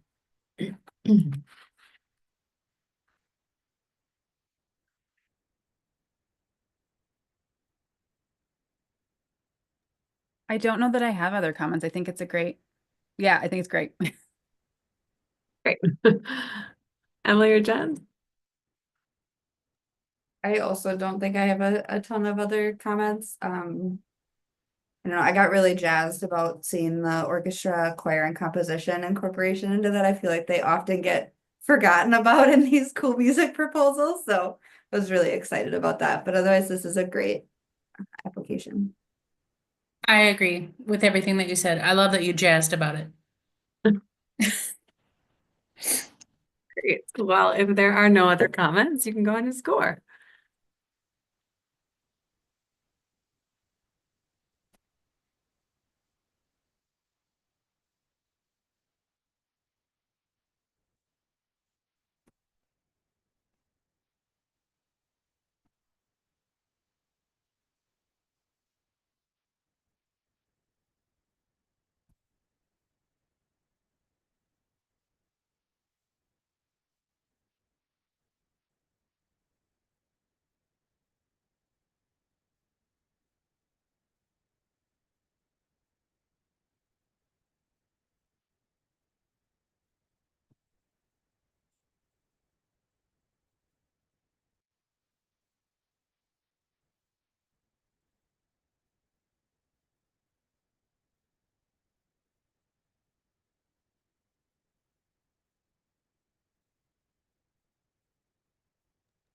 Thanks, Dale.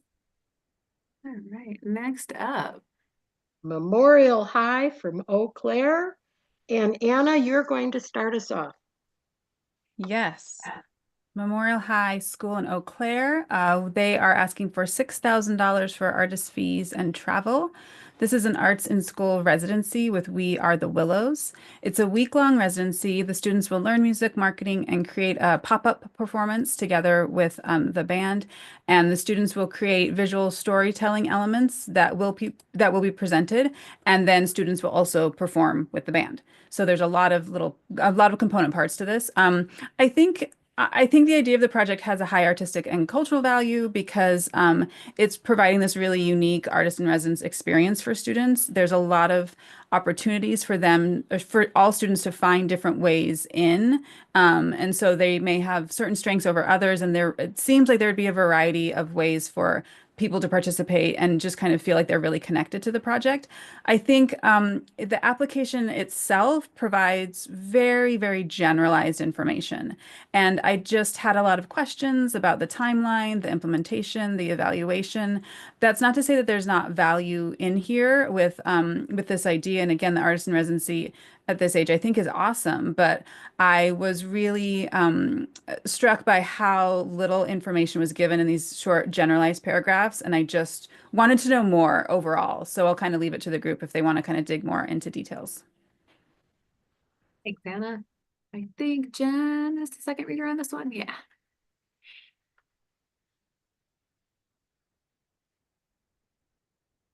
Okay.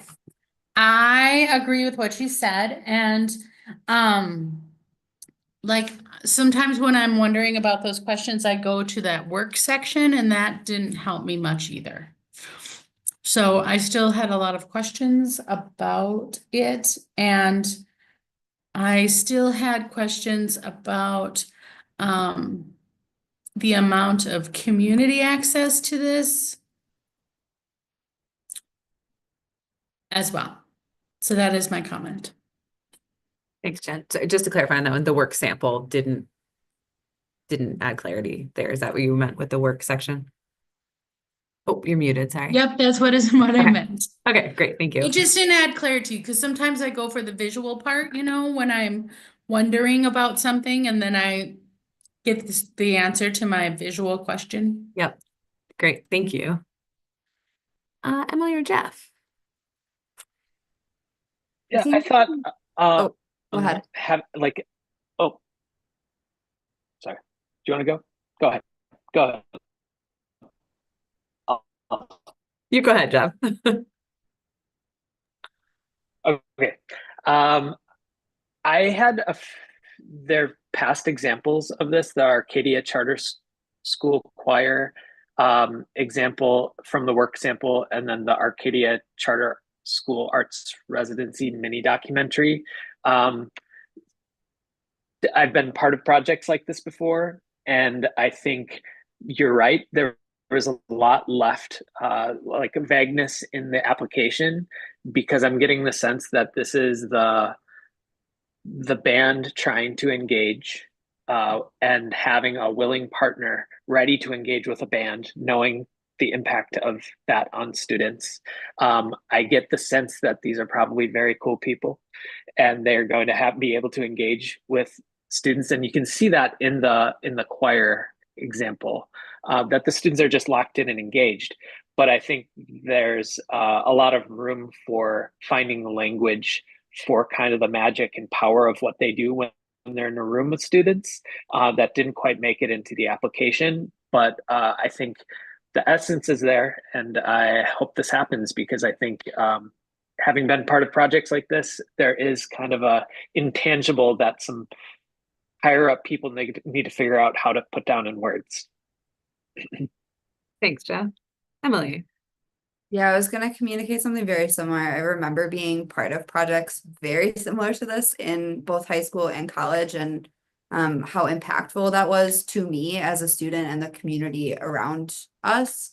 But I wish that more of that detail was available in this application, because I know what the moving parts look like to be able to pull something like this off. And it's honestly like things as simple as the project timeline, saying that they're going to start, we'll start on a Monday. I like, which Monday, what month are you starting? How many Mondays in a row you're going to be doing this? I think clarity like that goes a long way for projects in this scope. I also think there were pieces in this that felt like different projects, if that makes sense. So they were talking about incorporating the 10th grade English class and having the 10th grade English class interview elders to create written pieces that will be paired with visual elements to illustrate the elder's story. I guess I just wanted more clarity on how that interacts then with the band piece and the performance of that. I really love that. I think that's a great way to bring in some of the community pieces on how community members could engage with this project. I guess I just wasn't understanding where that intersection was between the bulk of this project being around the orchestra, band, and choir performing pieces, marketing performances, doing pop-up performances. It felt like a like side section that didn't quite make sense.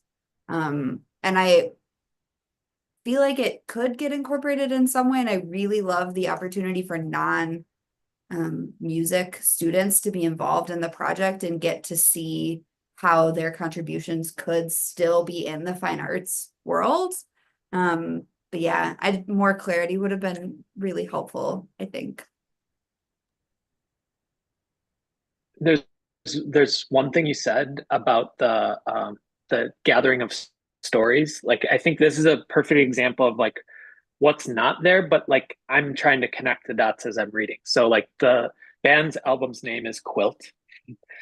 They have this really amazing addition of the Pablo Center giving them space to perform and kind of create this community event. And that in there, they're using the what they did mention was that they're going to incorporate the stories and visual elements into the visual presentation of the final performance at the Pablo Center. So they're talking about like set design. Um, Students may be involved in building out set pieces or putting together digital imagery to be used during the final performance. I think the key word there for me is students may be involved.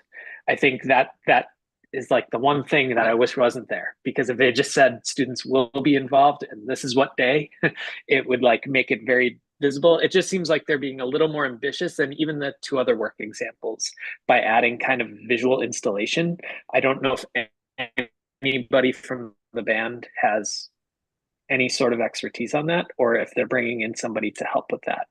But they added another layer to their other examples that. Great feedback.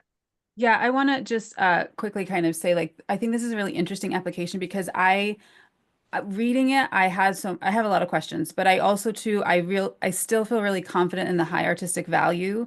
And like Jeff was trying to articulate, there's this like thing that you can't really explain when you're coming together to create a performance, and everyone has this different part and piece that they play, even if they're not playing the anyway, it's just really hard to even describe this. I get a little bit of that ooh kind of buzz from it, but I think trying to separate that from being able to write a narrative about how the project is going to move forward from start to finish with a timeline and a budget and all the community players. And so I just feel like it's just a very interesting application. I'm with Jeff. I hope it happens, but I think, yeah, looking at the pieces, I think that there is so much that is really, really valuable about this project. And so whether or not it gets all the funding or the funding it needs, I just want to highlight, like, it's a really important thing for artists to do and to keep trying to do. And again, like, this is just sort of like the nuts and bolts of getting it done, that I hope doesn't dissuade folks from really trying to make it happen, because it's valuable. And these are just skills that we can work on. And I think folks here all kind of can see that and address that, and also still have notes and comments of how things could be better just on this back end. And your all's really specific feedback here will be valuable to them, I'm sure. So thank you all for that. Other comments? Then go ahead and score the Memorial High one application.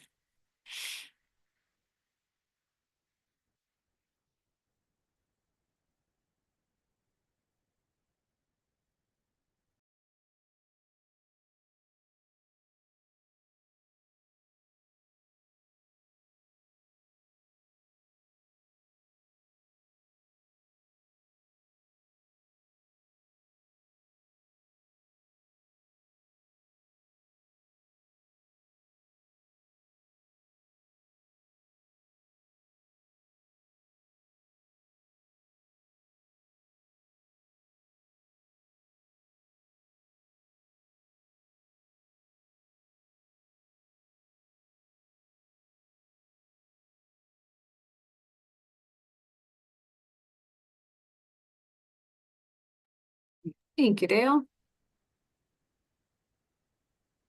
On to Milwaukee Public School Foundation, Inc. in Milwaukee. And Jennifer, you're going to be the reader.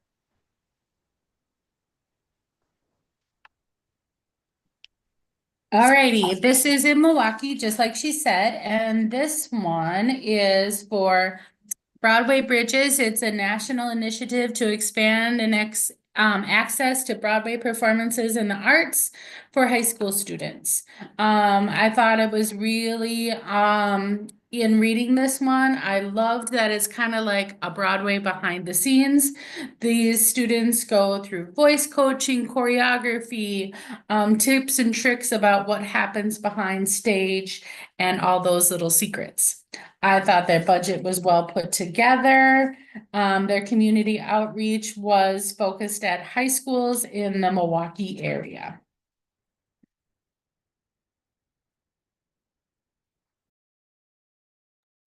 Thanks, Jen.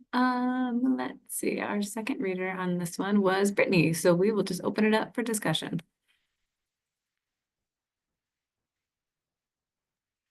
I agree with everything Jen said. I think great application, strongly written, great program, a variety of things that students get to participate in. Yeah. I know I like wanted that. to go. Oh, go ahead. I wanted to be part of it. I wanted to be that high school student. I like that as far as evaluation goes, that it's going to flow predominantly through MPAC, so the Milwaukee, what is it? Marcus Performing Arts Center, which just feels like a great use of their resources and time and expertise, whereas the kind of the nuts and bolts of it will just be about an educator, a teaching artist with a student, and offload all the administrative complexities to the folks at the Performing Arts Center. That sounded great.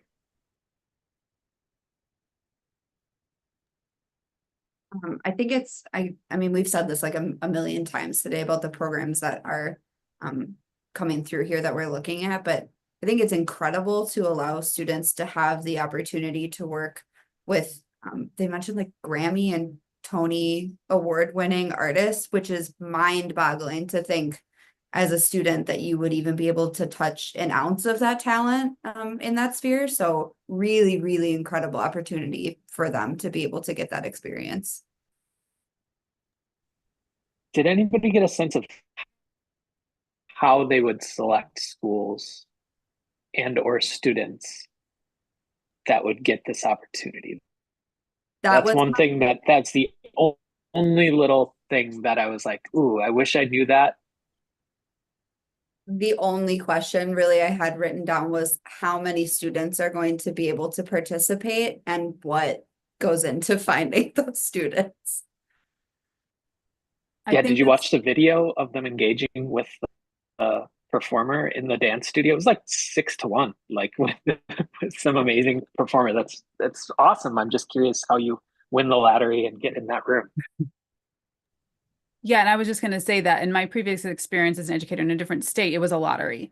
And then there was also like a more complex system of schools who got it one year are then kind of giving over space for other schools. But again, that's me making a lot of assumptions. But I'm with you. I would have loved more information specifically about that piece.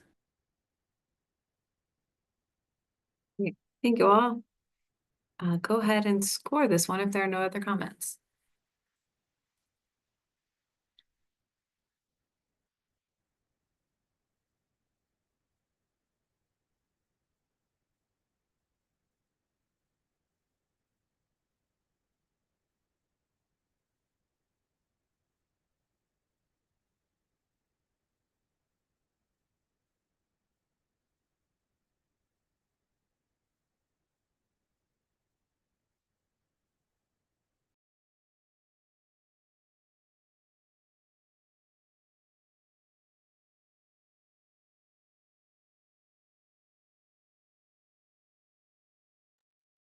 Great. Thank you, Dale. You all again are just cruising through these. We have one more before we'll take a lunch break. So, Yeah. Lynn, go ahead. So Pecatonica Educational Charitable Foundation from Hollanday. And our reader starts us off is Emily. Great. The Pecatonica Educational Charitable Foundation is located in Hollandale, Wisconsin. And the project they have applied for focuses on creating a kiosk in Grandview, an artist-built location that is also registered as a historic site. The construction of this kiosk will kick off a learning experience for students at Pecatonica elementary school in the summer and fall of 2025 before clay and glass mosaic panels are created that will be installed in the kiosk to teach visitors about the immigrants who live in the community and the cultures of those immigrant communities. This project also focuses on using the kiosk as a way to strengthen the relationship between Grandview site and the local school community, and they're requesting $6,000. I thought a strength of this was definitely that the timeline for this project felt very realistic. It allowed the educators plenty of time between the initial workshops at Camp Peck and the final assembly of the mosaic panels to make adjustments if they needed to.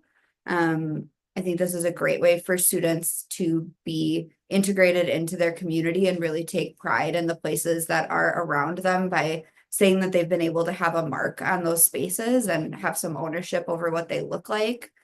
I do have some questions about whether this feels like a project that is done for the community rather than with the community.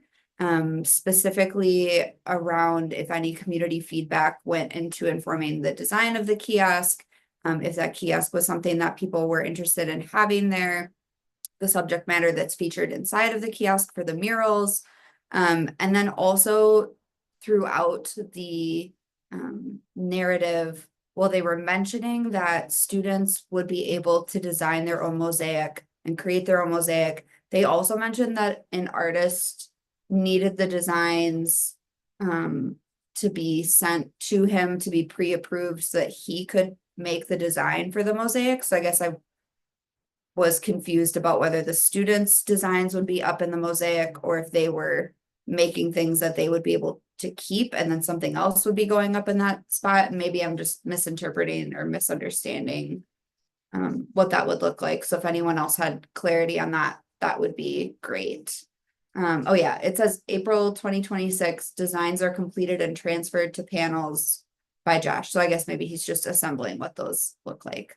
And then, oh, the other spot I had a question about was the budget again. And I think it maybe is just an error in the way they put that in there, but the project summary budget income was 19,730. And then when they were talking about the portion of the grant and where that would be applied, they're only applying for $6,000, but they put the full 19,000 plus in that section. So it's unclear about where the grant money would be going or how that would be utilized throughout that. Good catch, Emily. And I reviewed this budget and helped them with it. I don't know how I missed that. So thank you for calling that out. I can, depending on your all's feedback and the conversation at the end, I can follow up with them to see how exactly that 6,000 will be spent. So thank you for calling that out. Jen, you're the second reader on this one.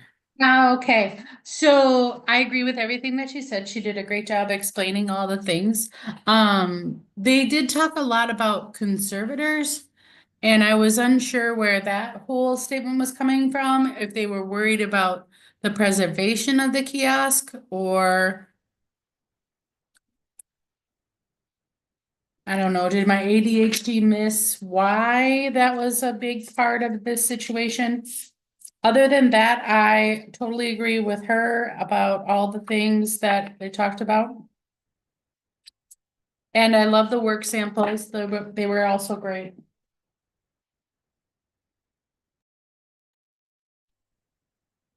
And yeah, Jeff.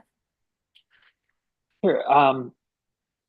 I was also drawn to the in the project details to Emily's point. It says the drawings will be the impetus for Josh Weiner's mosaic panel designs. And if I've been part of school like public works before, and there is a huge difference when somebody interprets a drawing versus you can go up and see the scratches you made in something or on something. And I think that's like, it just comes with the territory of a project that is about this, what is it? It's in their mission, they say the mission of the Pecatonica Educational Charitable Foundation is to restore and conserve the Nick Engelbert Historic Site and Art. So like it's about that. It's about getting a feel for somebody else's art and vision. And so I think that helped me come to terms with the fact like that's just what this is. And that hopefully they'll get experiences to do their own artistic vision after they get inspired, kind of engaging with somebody else's. Yeah, I agree with everything you said, Jeff. That's how I interpreted what was happening here. And I think it's the nature of the project itself. But I do agree with Emily's point of there is a difference between projects with the community and for the community. The nature of mosaics, and I've never done it, but just expose the idea of as a teacher and educator and then community partner, like introducing students to this art form, having them kind of understand the process to make something this complex, and then saying like, at your age with your abilities, and your understandings, like here's what we're going to have you participate in, and then the artist will then interpret that and create something. I find value in that. I find a lot of value in that, but it is very unique. And again, it's a different way of defining art with students. But again, I think there's value in it, and I think the value can come in just the exposure and the understanding that students will have knowledge of the process, to be able to see parts of the process and then be able to see the finished product, which, a lot of students don't have. I never had with something like a mosaic, which is very, very specialized. So I do think there's value, but yes, there are also probably a lot of other ways to help further incorporate the students into the process. But again, the goal is to do this one particular project. I love those points, and like I don't want to ever forget that they're getting kind of folded into this legacy that's so rooted in that place, which feels just amazing. What a great thing to be able to like be connected to that place. Great, thank you all. If there are no other comments, you can go ahead and score this one, and then we can take lunch break, which is great. I'll let you score, and then once those are in, we can chat about lunch.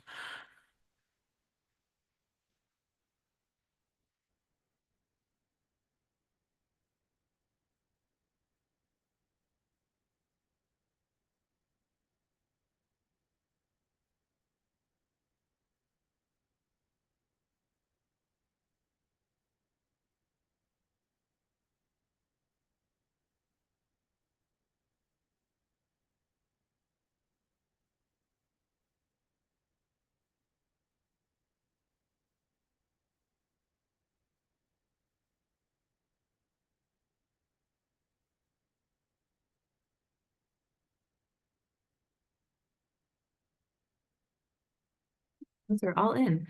Well, I think that we have budgeted about 40 minutes for lunch. So if that still sounds good to you all, I'd say it's almost 11:45. We could just connect back in at 12:25 if that works. And I think what we'll do is you can hop off Zoom and then we'll just jump back on the same link then. And we'll just I'm saying this out loud so I don't forget. We'll start streaming again and we'll hit the record button again at that point. So I just have a question. You want us Yeah. to jump on at 12:25? You want us to get started at that time? That's a great question. Let's jump on at 12:20 if that works. 12:20. Okay. Yeah. Perfect. Perfect. Thank you all. Thank you.